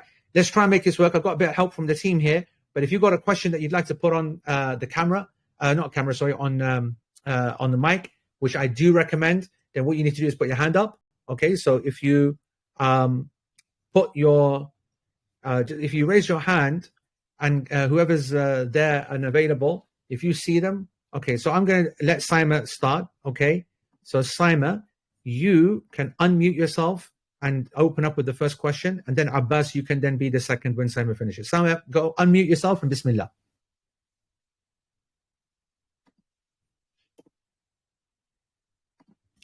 Try again, Saima. Unmute yourself. No good. Abbas, go ahead. Unmute yourself. Can you hear me? Abbas, I can, yeah. Yeah. So me and my wife were listening to you talk, mashallah, and thank you for all the information. We were intended to go last year, and my wife says that the cost of flights were 5,000, and basically, she's not very. The cost of flights were 5,000 what? Pounds. So when she was researching last year, and she doesn't easily trust people. So I'm trying to trust, give her your trust, but I can give you some exact figures. So today I rejected a flight that was getting too late. It was 9,000 riyals. I rejected it. I said to the service provider that's not good enough for my group. I need them to be here. 9,000 riyals is what's 9,000 riyals, bro? Let's just put that into thingy. 9,000 riyals, and that's an expensive one. That's 1,790 pounds. And there's also a Pegasus flight that might be added, might be added, right? And that was 1,300 pounds. So you will have options this year, all right? You will have options. Maybe she's thinking about 2 flights together and like top end, which is possible, maybe. But on the Musafir system, and the Musafir is like the Skyscanner one where you start buying your own like airport, which is what we will not recommend. And you will see later on when it comes to the strategy that we'll be telling you to go for the flights that we tell you to, even if it costs more, even if it's further away, because you'll be with us. Everything will be so much smoother. If people are getting their own flights, you're not going to have a guide with you. You're going to be coming at random times. You know what it is, yeah? When you have a stable system and you bring variance into it, you always bring risk. And if you keep sticking to the process, the group, the plan, you're going to have such much more enjoyable experience. So you will have an opportunity sometimes to find a really cheap flight, okay, on the Skyscanner one. But yesterday I was playing around with it. It was the first. I just thought, let me play around, and that's what everyone will be doing, playing around. And there was a French flight, and it was Paris to thingy, 6,000 riyals. I thought, Ras, that's really, really good. And there's like, and then when I went onto the Musafir, 3,000 riyals. Bro, should I tell you how much? It's Paris, obviously, it's not UK. Bro, 600 quid. 600 quid. Yani for a Hajj flight. I couldn't believe my bloody eyes. So there's a lot to come in this game. It will take another couple of weeks before I start to tell any of you this flight. There's a lot to uncover. And now everybody's talking, everybody's a lot of noise and a lot of yani nerves. It's kind of a bit difficult to stay calm, but just stay calm, guys. All right? And Jazakallah, Shaykh. Barakallahu feek. Take care. All right. Saima, I'll give you another shout. Try again. All right? And if not, then maybe log in, log out, but definitely you are not able to unmute yourself for some reason. And I have unmuted you. Saeed, go ahead. Saeed Ibrahim. And then we'll have Asma. Salam alaikum wa rahmatullahi wa barakatuh, Shaykh. كيف حالك? I have 2 questions. Yeah, I'm from the state, and Mahruz advised me. I don't know if you remember him. Al-Masri al-Imam, hafidhahullah ta'ala wa ra'ah. He's our masjid, yeah. Ayakallah. My question is, since I'm from here, there's a lot of also, company from the state, yes. And definitely I want to go with you, inshallah. But the chance is like, because I am going with you, the chance of getting the visa it's gonna be like less chance. So previously, I understand your question, and it's a very important question. The answer is previously that was a risk. This year, so one thing that happened last year is that the program ran out, because it's a very popular program. It's the best. I mean, and it's easily the best. That's the worst part. It's so easily better than everything else because anyway, whatever. It closed early. It got full. We then asked our service provider. There were other programs that did not sell at all, right? Because they were just they were just whatever, right?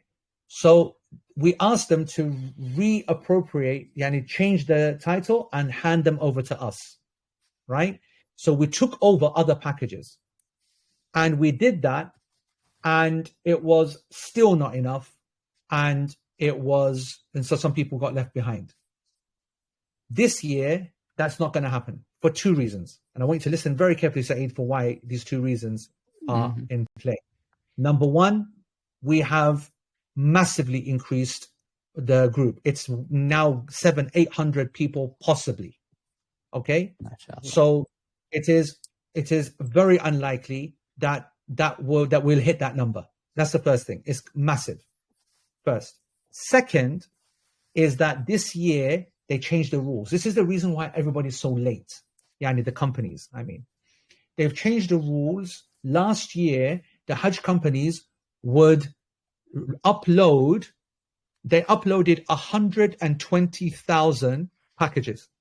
Like when I say a package, I mean for each person, 120,000 spots. Okay. But there are only 62,000 visas. Yeah. And so what happened is that last year, a lot of the Hajj companies suffered a major financial loss because all of their flights and hotels went to waste. Understood? This year, they have changed the rules, and they've said only 62,000 packages can be released. So every single person will get a visa according to their package. And last year, nobody missed out on a package, meaning that you might not have got the one that you want, but everybody got a package. So this year, everybody will have one package per visa, and our program is bigger than ever. We've doubled our American contingent, actually tripled the American contingent. So Saeed, we'll be seeing you in May, inshallah. يا شيخ حياك الله فيك دعاء إن شاء الله كريم الله يحييك. بارك الله فيك. بارك الله. بارك الله فيك. Asma, go ahead. And team, if you're seeing other people, then I've missed anybody else, but these are the four that I saw myself. Anybody else, just put your hand up. Asma, go ahead. Bismillah. Assalamu alaikum, brother. Thank you for you are rough sounding Asma, bro. Just a tad here. Alhamdulillah. Just a quick question. So with myself, I've got family in Saudi Arabia, just outside Mecca. And what it is basically, I'm thinking about catching an independent flight and then possibly meeting you in Medina with one of the packages we're looking at.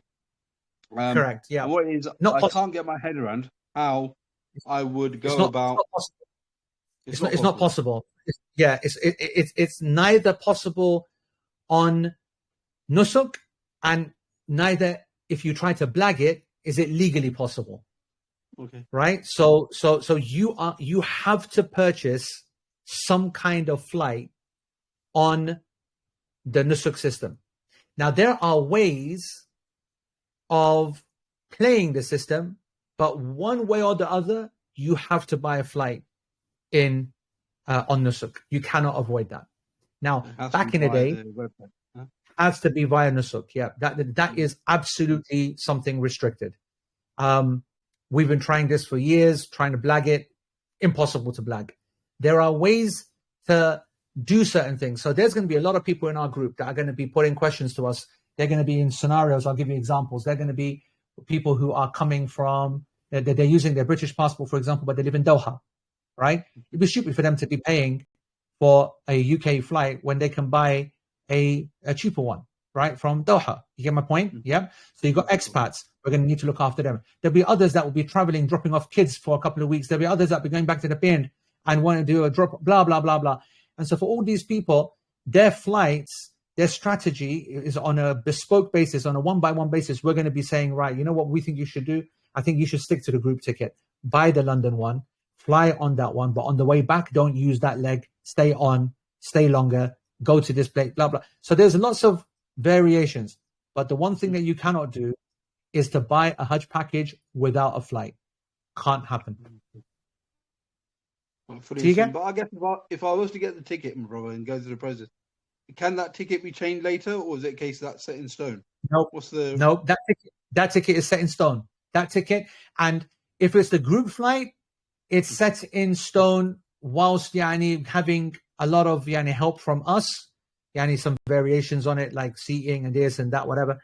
If you buy it from Musafir, which is like what we call not a group flight, okay? It's like it's you configuring your own flight essentially, but within Nusuk, no refunds, very difficult to get hold of anybody. In fact, you should assume you're not going to get hold of anybody. Horrible, a lot of the time. So you'll see us only recommending very specific Musafir flights and nearly always telling you to focus on a group flight. And let it come out. My advice to you is this, bro, is that let everything come out in the next week. And then over the week or two after that, start thinking about options. Then you message me and say, right, this is what I want to do. How can I do it with what's on the thing? Then you let our experience, the team, if you put that on the chat, the team will be able to see it. And some of them will be able to think of variations, because maybe I've not seen all of the variations and the rest of the team, because all of us were dealing over the last few years with different people that got different madnesses going on. We're going to meet my mum here, going to drop off my mum there. I'm going to take my kids there. I'm going to go meet family in Saudi Arabia. I'm going to meet family in Yemen. All different kind of things. And what is the cheapest? Because it's not just about, anything is the price is there, but then it's also not about price too. Sometimes something might be cheap, but it's risky because you're having to configure when everybody else is just pressing one button and signing out, whereas you are there trying to find a flight. You know what I'm saying? There are factors to consider, and you don't want whatever you're trying to plan to do, meet people and blah, blah, blah. You want to do it because, we want to save money and take the opportunity, but you don't want it to risk the Hajj. And when you think about it, and you think that later on in the year, off season, August, September, October, I could get a cheeky flight for 300-400, go and achieve that anyway. You would do that as opposed to take a risk at this moment. You know what I'm saying? Yeah, pretty true. Bro. Appreciate your time. All right. Barakallah feek. R2D2. C3PO is telling you to unmute yourself. Bismillah. Assalamu alaikum, ya Shaykh. It's been many years. Barakallah feek. I was wanting to ask, we're in a group of three. Alhamdulillah, we're all verified, all three of us. It's me, my wife, and my sister. My sister was unlinked from us because on her there is a small question mark. Inshallah, she's able to go, but with her health, there may be a reason why she can't. It's linked to that. So the first question, I said it the wrong way around, so let me just ask that one first. Should I link her now, or should I wait closer to the time that we're ready to book? Because if I link her, does it then affect our Hajj if she, for health reasons, can no longer go? Yeah, it does affect your Hajj because it will be a single booking and then it's a mess. And so the answer would be, just generally, it would be don't link her. But this year, definitely it would be don't link her because of the two reasons that I just mentioned to Saeed from the States, okay, from the great American state of Minnesota, the great original state of Minnesota. وَلَوْ كَرِهَ الْكَافِرُونَ, and Trump and his mom, yeah.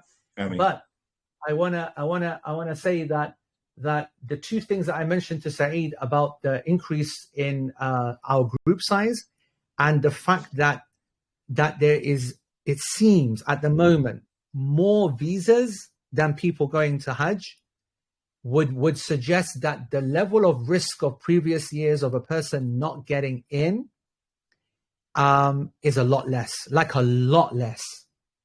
And so therefore, you would allow this narrative to develop. All three of you are verified anyway.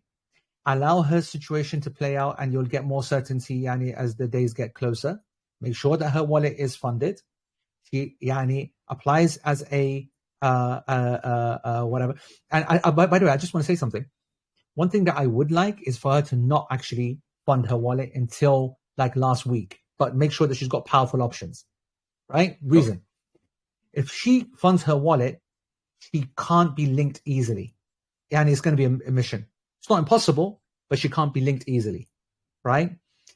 And so let's say everything turns out great and you say now 100% certain she's going. Now we want to link her. She's got money in. It turns into a big mess. And this is where you need to review the early documents that we sent a couple of months back in the channel. And then you would link now. Now, let's say that it's getting a bit like tight. We have now official release date from Nusuk, and they say, right, we're going live now. We know in 4 days. Then you're like, right, okay, I got my card. I was ready for this. She's got her card, already spoken to the people, bashed 10 grand into it. And then, you know, she's on her own. Then she you know, whether she's good for the 4 or 5 days time, then she gets in. That's my approach. I would not link her and I wouldn't fund her wallet either when it opens. Okay, the other question is linked. Is that okay? If she is coming, then inshallah she there's a preference for that reason for her to share a room on a double basis with my wife, if possible. But my question was more general in terms of if we select quad or triple or double, it's affecting how many days of the roughly 17 days of Hajj is under your quad booking. Correct. Yeah. So our program is 17 days, and that means 16 or 18, and even 19 for some people that will be flying back to the States because it's a long flight back. We should have a Washington option this year as well, mashallah, added to JFK, but the UK ones, you know, anyway. And so roughly 16, 17, 18, all of course, one program. Now, the first 3 nights in Medina, right? It's technically 4, but all of the Western nights, they come late, don't they? Right? Mm-hmm. And so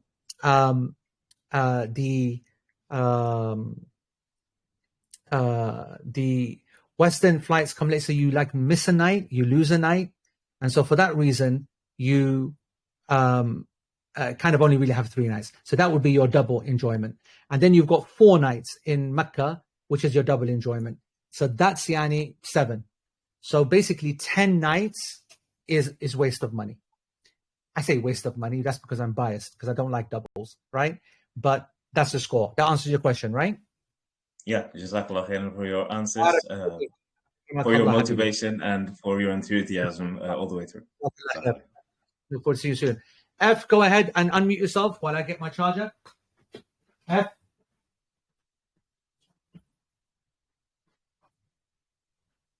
Okay, anybody else? Sheikh, there's a Ravi Ahmed that's had her hand up for a bit. Go ahead, unmute, allow her to speak. Go ahead, Ravi, you can unmute yourself.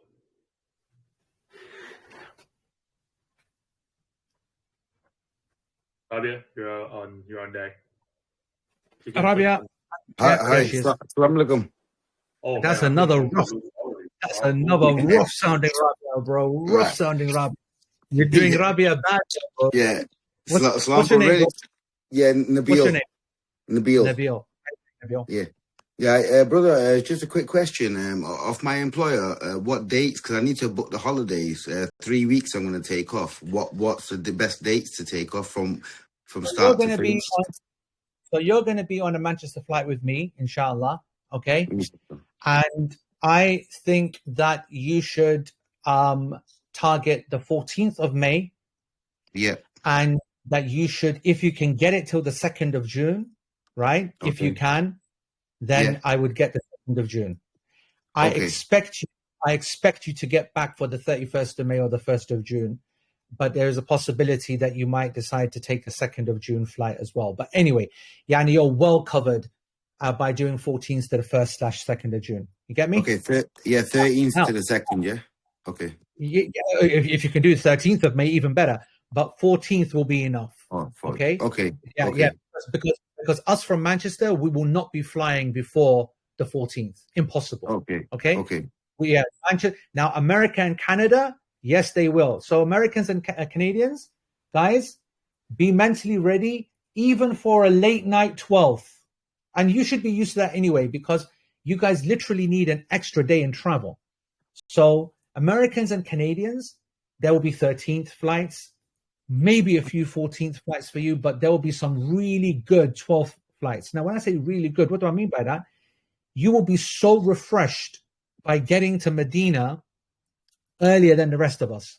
The team will be there anyway. But when you start off 12th late night, it means that you arrive 14th early morning, the actual day of your hotel booking, and you get to sleep and this, that, whatever. Obviously, it means that you've got to take extra time off, but the program has been now, it used to be 23 days, 24 days, by the way. So you're still good. So that's a reminder to the Americans and Canadians. Okay, thank you so much for that. All right, bro. Barakallahu feek. F?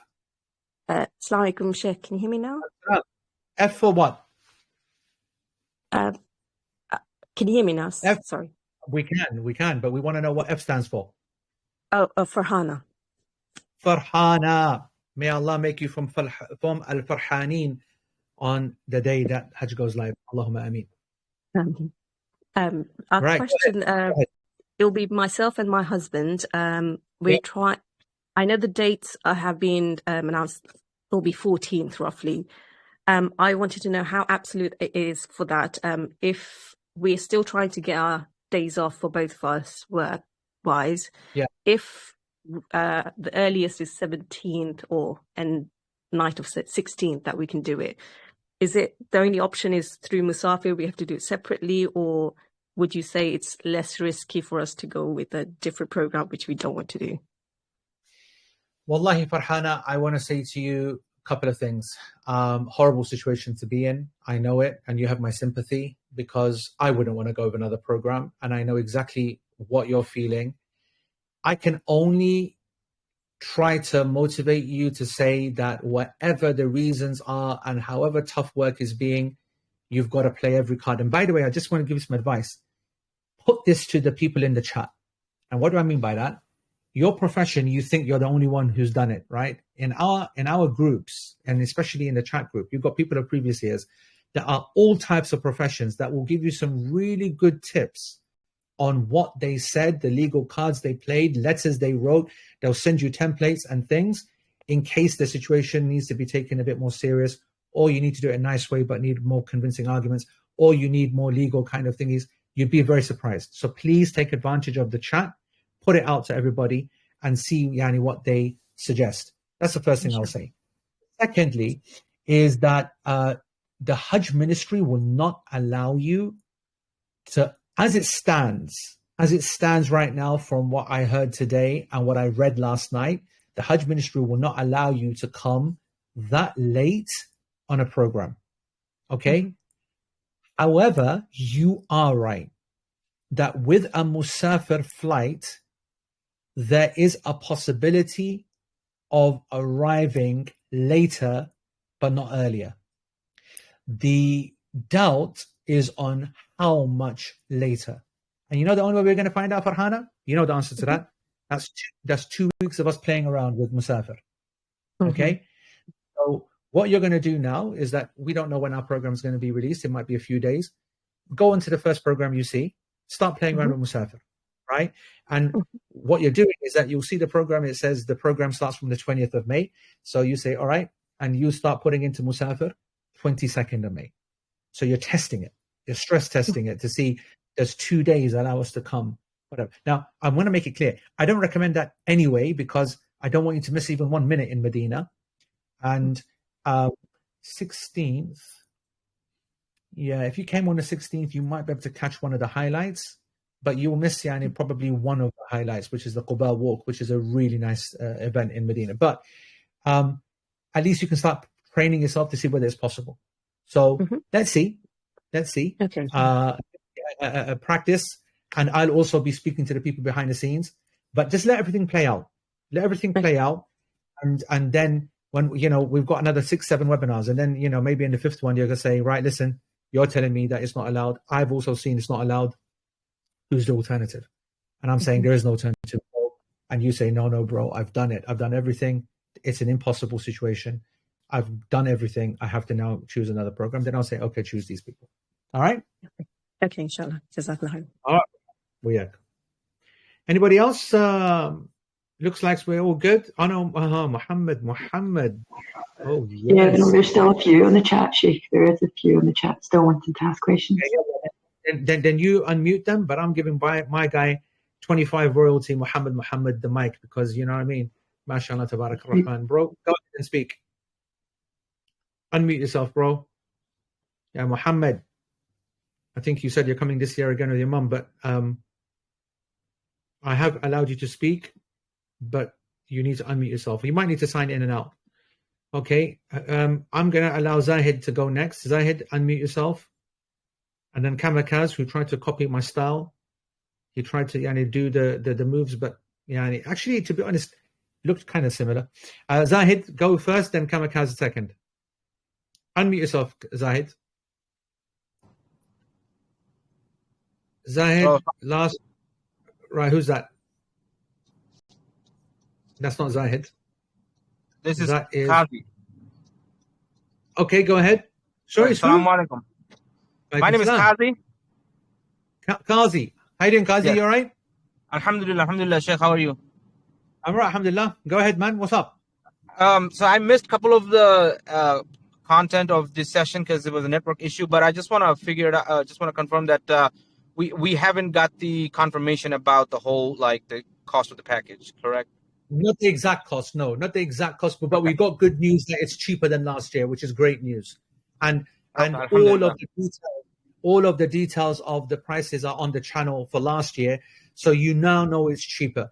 Now, how much cheaper? 3-4 more days when the package goes up. I'll announce it, and then we'll have a webinar going through it. All right. One last question, Chef. Do we need to get any vaccine? You will. And not for a couple of months yet, so we'll let you know about that. No, you don't want to get it now anyway. All right? All right. Jazakallah khair. Thank you. Right. Who's next? Zahid again. Try again. Kamikaz, you can try again. Sheikh, can I have a go? Yes, go ahead. Ya Muhammad ibn Muhammad. How are you, Sheikh? I hope everything is well. You didn't come, no, party. Watching the video almost had me in tears. Wallah, watching the videos. See, we can't even make you cry. All of us in tears and you almost in tears. Almost in tears. I was watching with the family, so I didn't want to, But you sick guy. Yeah, so this year the plan is for my siblings and my mother to come, inshallah. Okay, siblings as well. To make it. Okay. But initially the advice was for everyone to make their own individual accounts. Is now a good time to start linking, given the fact that everyone's confirmed now. So it's not just everyone's confirmed. Everyone is confirmed and they don't want to go without each other. That's the more important question. Yeah. Then khalas, link. Then because that's the two things. Confirm that they've got no problems individually. Confirm that they don't want to go if the other doesn't go. So they all want to go as one, or we don't go. Then if that's the case, link. Now it's link everything. Perfect. All right. Yalla. Hello. Can you hear me now? Zahid. We can. Hi. What did you do? What did you do? Did you sign out? Alaikum salam. I had to update the settings on the phone because it's the first time I'm using Telegram as well. So, you're welcome. You're welcome. Sick up. Thank you. Thank you. So I'm trying to arrange it for my parents and my sister, and there's some health questions. And my dad had a heart bypass just roughly a year ago. So I was wondering, is it worth? How was his recovery? How was his recovery? His recovery's been good. He's walking around, mashallah. He is good, and he definitely wants to go. But I'm just worried that he's 72. Is he on what we call quad therapy for a heart condition? Is he taking like lots of tablets to keep everything under control? He is, yeah. He's taking a fair few tablets. Anyway, two things. If he's walking and he's well, it doesn't matter how much medication he's on. This program is going to be fine for him as long as he's got someone that's fit and healthy coming with him. That's the key. That is the key. Now, we are going to have a dedicated medical matters webinar in about 2 weeks or something, where we'll get more specific facts. But this program, being cheap as it is and not as expensive as it could be does not make it any easier or harder for your dad. Okay. When I make the decision that I don't want your dad to walk, I won't let him. And your job is to say, listen, Dad, this is the Shaykh. When he says no, it's no. When he says yes, it's yes. Please don't argue. That's your job. Okay. Then you leave the rest. Then you leave the rest to me. Yeah, I'll make I sure won't that be coming. My sister will be going with them. So your sister have to take a lot of responsibility there, bro. We'll be helping as much as we can, but you got to understand that family is very, very important for support. You get what I'm saying? Yeah, I understand that. Yeah. No possibility to Adam now because she's going to be busy with mum, right? I'm trying to get my younger brother to go, but he's not ready. Try harder, bro. Let's try hard, man. Let's try hard. Yeah. Okay. The question I was going to ask is that I want to do it in the simplest way. So I want to go with the group, fly from Manchester. I'm local to Manchester Airport anyway, and I just want to. Is that the easiest way? So I don't need to look at Musafir flights or anything. Just do it straight from Nusuk. That's it. Simple. You listen to me. You'll fly on my flight from Manchester. I'll be flying from Manchester, and I will tell you exactly. Listen, Zaid, this is the flight. Don't mess about. Don't waste time. Don't cause yourself grief. End of. Okay. And so far, I need to just get medical letters. So hopefully, the doctor gives it. Yeah, sorry, you were saying you don't need to say anything because the people who need to know is us. You can tell the Ministry of Hajj. They don't give a monkeys about anything you write there. It's all irrelevant for them. So the most important is that we know. And so you can write it or not write it. It doesn't matter. They're not going to do anything. So you saying that my dad needs help. You'll see, for example, when you're playing around with Nusuk that it says, do you want a wheelchair? Waste of time. They're not going to give you a wheelchair. So we don't ever ask for anything from them. We don't have any expectations from them. We take control ourselves. We take medical insurance ourselves. We do the training ourselves. We do the movements ourselves because we don't rely upon anybody except ourselves. So you don't need any letters as it stands, unless Nusuk tells us in a couple of weeks that anybody over 70 needs a medical letter, then minor. That's very easy to get for us in the West. And even we can help with that as well, inshallah. So don't worry about anything like that. Just carry on with Are you verified? All verified or not? No, I'm not verified because that was the only thing that I was trying to do before I set up the e-wallet. And with the e-wallet, I just need to get my Starling Bank account and then I'll drop 30 grand in there. And then with Starling Bank, is there a limit to transfer the money to the e-wallet? Do you know what that limit is? There is. I want to say it's 10 grand a day. I want to say it's minor, meaning it's easy to get 30 grand in there, easy. But you're taking it too easy. You should have made your Starling Bank account ages ago because some of them can mess about. So get your Starling Bank made tomorrow. All right. In fact, no, tomorrow. Now. You do it now. It's not time. You got to record a video. You got to do this. Got to do that. Start the process now. There are a lot of rejections from Starling. They rejected me from a flipping account. Starling did, right? And I've got 2 accounts with them, and they rejected me. Rejected my family as well. So you got to have alternative plans. You need to do that right away. All right. What I've got a Halifax Clarity card. I use that in abroad, Pakistan and Qatar. Never had any issues. That's good. That's good. And just give them a call. Say to them, listen, I need to make a payment in Saudi riyals. I need to buy something in Saudi for Saudi riyals. How much is it going to cost me? Is there a percentage fee? Hopefully, there's no foreign transaction fee. You use that. Oh, okay. That's better because I've been there for years. So yeah, I'll use my Halifax then. Check with them limits, etc. And that's it. Yeah, buzzing. Okay. Thank you, brother. All right, bro. Yalla. Assalamu alaikum. Good. Anybody else? Anybody else this evening? Assalamualaikum, Shaykh. Can I ask a question? Yeah, go ahead. So, inshallah, me and my husband are hoping to go for Hajj. So I was just wondering, what are the pros and cons to linking accounts if we're both thinking of going for quad rooms? So the pro and the con of linking is not necessarily linked to the room because you're never going to be in the rooms together at any stage of the Hajj. You're not going to see him except when you say, right, I'll see you downstairs in the lobby. I'll see you in a breakfast. I'll see you at dinner. I'll see you at the masjid. That's what your life is going to be throughout the Hajj. You're going to have a great Hajj, by the way. You'll see in the next couple of webinars that the best Hajj is the quad married person. Okay? So the quad wife and the quad husband, they have the best Hajj. I'm just telling you out there, that's what we will sell 500-600 of those spaces, right? It's the best experience.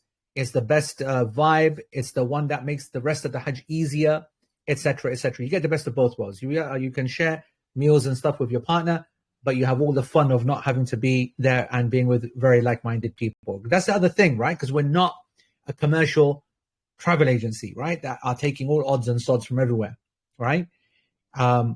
This is a program of very like-minded people, right? They're here for a very specific reason. They probably know me already. They don't want to do Hajj with anybody else. They have, same kind of speakers, likes, dislikes. People are generally the same. So they enjoy it so much. So the answer to your question is that the only benefit of linking is that both of you will either go or not go. That's it. Otherwise, because you're in quad separate, it doesn't affect anything from that point of view. It doesn't affect your traveling or your bedding or whatever. It's simply you both go or you both don't go. And in this year, it's very likely that both of you will go. Can I ask one Sorry. question, please? Yeah, go ahead, Zahid. Okay, this triple or quad, what is it? Is it like how many people are in the room, or? Correct. Yeah. So when you buy, so the cheapest room to buy is called a quad room, and what that means is that you are sharing with 4 people. So it's you and 3 other people, and it's split by gender. So it's the cheapest place to buy. So you are saying mom, dad, and your sister, and you are hoping for your brother. Let's assume that all 4 get in. These 4 will actually be together in Mecca and Medina, right? So in the 5-star hotels, they're going to be enjoying a room to themselves. Got it? Right. Okay. Then we go to Aziziyah and the rest of the Hajj. Then what happens is that your dad and brother will go into a separate room, and your mum and your sister will go into a separate room. Is that clear? Yeah. Now, if your mum, dad, and sister go, and you go for the cheapest rooms, which is a quad, your mum and sister will be in a room with 2 other ladies, like-minded ladies, and your dad will be in a room with 3 other similar age, like-minded men from our group. Make sense? Yeah. All right. Yeah. Okay. Barakallah feek. Yalla. Okay. Anybody else? All right. Sheikh, sorry, I had a follow-up question about regards to the linking of the accounts. Yeah. So does that mean that if we do 2 separate, do it separately, that means when it comes to actually booking the packages and everything, when things go live, we're going to need to have 2 setups and everything? Yeah, nightmare mission, 100%. And there's a chance that one of you doesn't get through. Both of you having to go through the stress. I mean, it makes no sense. It makes no sense. Yeah, you would definitely link. Husband and wife need to always link, 100%. Tiga? Okay, sure. All right. Moin first, Mughal, and then Ibi, and then my boy Hamza from the West Coast.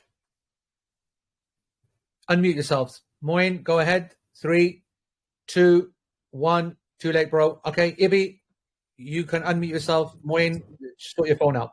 Go on. Salam, Sheikh. Hope you're all right. It's just a quick question. I know you said the packages are roughly around 7K. Is that inclusive of the Mina account? Because I've heard some things that it's all separate. It is. No. It is. That's everything. Everything minus the flight. All right, bro? Yalla. Yalla. Stay tuned to the channel in the chat, because the next webinar will be going through the package fully. Okay, bro? No problem, Sheikh. All right. Yalla. Moin, try again. Moin, you can try again. And if not, Hamza, go ahead. Bismillah. Then M, and then Usman, Mansoor. So Hamza now. No way. Hamza, West Coast internet let him down. Right. Okay, M, go ahead. Unmute yourself. No. Check your phone settings, guys. Sign out, sign in, whatever. Usman, Mansoor, you're up next, bro. No. Everyone's yani, like, nobody's interested. Maureen, Mughal, last time for you. Nope. Anybody else's hand up? Can't see anything. There we go. Assalamu alaikum. There we go. Go ahead. Who's that? Jazakallah Shaykh for sharing all the information in the My webinar. question is regarding Qurbani. Whoa, 1 can you second. just elaborate on how Qurbani works? Habibi, 1 second, bro. 1 second. That's better. Right, Usman, Mansoor, go ahead. Assalamu alaikum, Shaykh. Jazakallah for the webinar, for sharing the information. May Allah reward you. So my question was, our group is quite big. There's about 7 of us, basically. So I'd be dealing with it, but everyone's linked to my wife's account. So we're all linked, basically. There's 2 of the members that are still yet to be linked. So I'm sorting that out, inshallah, because they've been verified now. So I was just waiting for them to be verified. So I'm going to link them now, inshallah. My question was obviously on the day of purchase, basically, when everything is released, and I appreciate obviously there's going to be future webinars and all of that, and you're going to be giving us the strategies, etc., all of that, and how to go about that. But is there any disadvantage with us having such a large group, and in terms of funding the wallet and in terms of purchasing, etc., on that day? Is there anything like that can cause any problems? Yeah, there is. There is, obviously, because however close all 7 of you are, if one of you can't go, then you're either wasting 10 grand, 8 grand, or whatever, or you're all not going to go because you're in the same account. So that's the first thing, right? Okay. You will not be able to, if one person says, I can't make it, you can't get his share refunded. You are either refund full lot or not. So that's the disadvantage. Yeah, you're all in, right? Okay. Yeah. In terms of the size of the group, and in terms of the payment, no problem at all. But the actual payment is going to be requiring some planning, right? So your card, making sure that you've got the permissions, making sure you've got a big limit. You're going to need at least 20K a week limit, 30K a week limit, which, by the way, nowadays is, when you tell them, it's minor. But I mean, if there's 7 of you, you're going to need to drop at least 50 grand. You know, but more than that. About 60 grand, you know what I mean? Yeah. So you've got to make sure that your payment cards are able to do. And as long as they are, then there's no disadvantage. Like, there is no disadvantage if you listen to me. Now, what do I mean by that? You might say, right, we're 7, so we're going to get a quad, and we're going to get a triple. Well, no, we've all said we're going to do a quad, 2 quads, because there's 4 women in the group and there's 3 men. We don't mind sharing with anyone, so it's going to be two quads, inshallah. Now, what you just said there, this is called being aqalmand. You see, this is what we call strategy.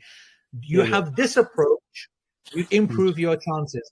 Now, I'm not saying that if you went for a triple and a quad that you are not getting in, but you are, as you'll see later on in the strategy when I go through the process, you are increasing an extra transaction in the process, slowing it down. You know what I'm saying? So anyway, the way that you're thinking is the right way, alhamdulillah. Good job. Okay. Jazakallah khair. Jazakallah khair. Yeah, Habibi. Just want to make it clear to you and to everybody else that there is no limit from a Nusuk point of view when it comes to depositing money. I'm just saying 10K as an example, but if your card allows it, Nusuk will accept 100,000 pounds sterling in riyals in one transaction. It has no limit. It's all about your bank. All right? Ya Allah. Okay. Well, yeah, we've just been following the strategies like you've been saying. So, alhamdulillah, all of us have the Monzo cards. Few of us have the sterling cards. So, for the elders of the group, we've all made accounts like that, basically, from the offset. So, inshallah. Excellent. Yeah. Excellent. Ya Allah, bro. Ya Allah. Assalamu alaikum. Jazakallah. Jazakallah. Yeah. Hamza, are you around or what, man? No. Assalamu alaikum. Oh, alaikum salam wa rahmatullahi wa barakatuh. What's happening, bro? Nothing much. What about you? I don't have any questions. Just want to see how you're doing. Just seeing it, just waiting around for people to go to sleep, bro, and then you waking up, huh? Yeah, that's how it is. MashaAllah. So everybody, this is Hamza. Oh my goodness. That's my danda that I beat people with, right? That just, MashaAllah, reminded me that I haven't beaten him in a long time. By the way, don't worry. There's always a second backup danda, right? So everybody, welcome to Hamza. This guy is very important to us. He keeps everyone calm and cool in the chat. reminding all the people that, listen, just got to relax. And so we hope to relax over the next few weeks, and inshallah we have a successful Hajj. And it might just be a move of genius, Hamza, yeah, that you blagged it not going last year, then save yourself a couple of grand this year. MashaAllah, genius guy. Well done, bro. Yeah, you see, everyone's thinking on certain levels and Hamza is thinking on a different level. Right, M, try again. You are unmuted. You can try and have a go, and Bismillah also has another go as well. Assalamu alaikum. Walaikum salam. Now, yes. Apologies for the interruption, but I'll firstly really enjoying the webinar. Thank you very much. My question is regarding Qurbani. So you mentioned earlier it's about £200, I think. Can you just elaborate how that works, the whole process, anything that we need to know? Yeah. So nothing you need to know now. £200 will cover it. It'll probably be cheaper. We always say roughly that much. I do not know. Obviously, actually, you won't know until after Ramadan what the animal availability is, crops, agriculture. This is a very kind of, it's a very worldwide studied thing. And afterwards, you will see it might go up to 220, could go to 180. But you just mentally always keep £200 ahead. There are ways of avoiding it entirely. That would be not advisable. That's called doing Hajj Ifrad. That's not the Hajj that we will be doing. As a group, I will be recommending us to do the Sunnah Hajj, which is Tamattu', which has a Qurbani. It's called a Hadi, not a Qurbani, but we'll just use the word Qurbani for the sake of it. That has the Qurbani as a key part of it. How it will happen is that there's only one person that I use and that I trust. There's a lot of nonsense in this game, a lot of problems in this game, and you will not be selecting it on Nusuk. It's very possible that Nusuk will also offer it. You will not choose it, okay? And you will not be distracted. You will just wait. And then when we get to Aziziyah, so before the days of Hajj, there will be a mass collection, okay? There will be a mass collection, and it will be payable in either Saudi riyals or in sterling or in American dollars. And that will be collected, and there will be a different price. The guy himself accepts these kind of currencies, and that will be paid in cash over there. So you will not be taking much. I mean, this is very early. We shouldn't be speaking about this for another 3 months yet, but just because you asked, you will not be taking much cash over there. You'll be using your card, especially if you've got a Starling or a Monzo. You'll be using the ATMs and stuff. So but this cash you will need. So it'll be a couple £100 ahead. All right. Thank you very much. And just a final thing from me is just your charisma, your passion has really seeped through to us. So we'll definitely be booking with you, me and my wife, inshallah. Well, that's very nice to hear, bro. Don't know about the charisma, but passion, I can 100% give you that. 100%, bro. Passion, yes. Passion and the dark humor, yeah, wicked. Assalamu alaikum. Alaikum salam. Right. What are we saying, boys and girls? Are we saying this is a night now? Oh, no, Bismillah, Bismillah. See, Bismillah is saying, no, you're going to start with me and you're going to end with me. Okay, yalla, Bismillah. Okay, what's your name? Bro, man, you're killing us. Bismillah in the chat. Bismillah on the channel. What's your name, bro? Sister, man. It's a sister. Yeah. Bro does not mean you have to nail, man. Come on, man. Everyone's my bro. But your name, is it actually Bismillah? No. That's my nickname. Anyway, I just wanted to ask. I got all excited. Go on. As a single sister traveling, is that... As a single sister traveling? Single sister traveling. Like I don't have a mahram. Yes. It's allowed. I believe it's permissible. Take many, obviously, every year. And I have taught this subject in detail, and I have an answer as well that is recorded to make it easier for you. So what I'll do is that one of the team will drop it in the chat. If you look at the chat, you'll see a video soon that will answer any doubts, inshallah. Okay? Okay. Jazakallah khair. Barakallahu feek. Chief? Yes, Chief. Assalamu alaikum. Assalam. What are you saying, bro? Chief, it's the late night Nusuk vibes there. You know you, Banda, yeah. Then no, honestly, I've had about an hour and a half sleep and I still come back. You lot still here, man. I can let people go Saturday night, Friday night, Saturday night, whatever it is, man. Friday night. There's no Saturday night, It's good times are back.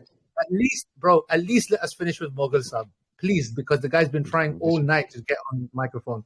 We'll give him the chance. Muin Saab, this is your big moment. We hope that your phone is working. Everybody else has been able to fix it. This is your big moment. Unmute yourself. Go to your settings, unmute, and giving you a chance now. This is your big moment. If you don't take your big moment, you can go to the chat and type your answer or type your question and I'll answer it. I'm giving you 5 seconds. 4, 3, 2, and 1. Moin Mughal, you are not like Moin Khan, who never dropped it. Never dropped it ever. You dropped it, man. Moin Khan never dropped anything. Legendary Pakistani wicketkeeper for those who know. Folks, it's been a pleasure to be with you this evening. Get used to this, by the way. We're going to have a lot of these late evenings meetings. We'll have a poll about preferred times and things like that. But generally, this is the right kind of way of doing it, because obviously the vast majority of people are from the UK anyway and Europe. But Americans and Canadians are very important to us, and we'll try to do as many weekend ones as we can. But, you know, we'll have a chat, inshallah. All right, guys. Barakallahu feekum. Thank you. سبحانك اللهم وبحمدك أشهد أن لا إله إلا أنت وأستغفرك اللهم وأتوب إليك والسلام عليكم ورحمة الله وبركاته.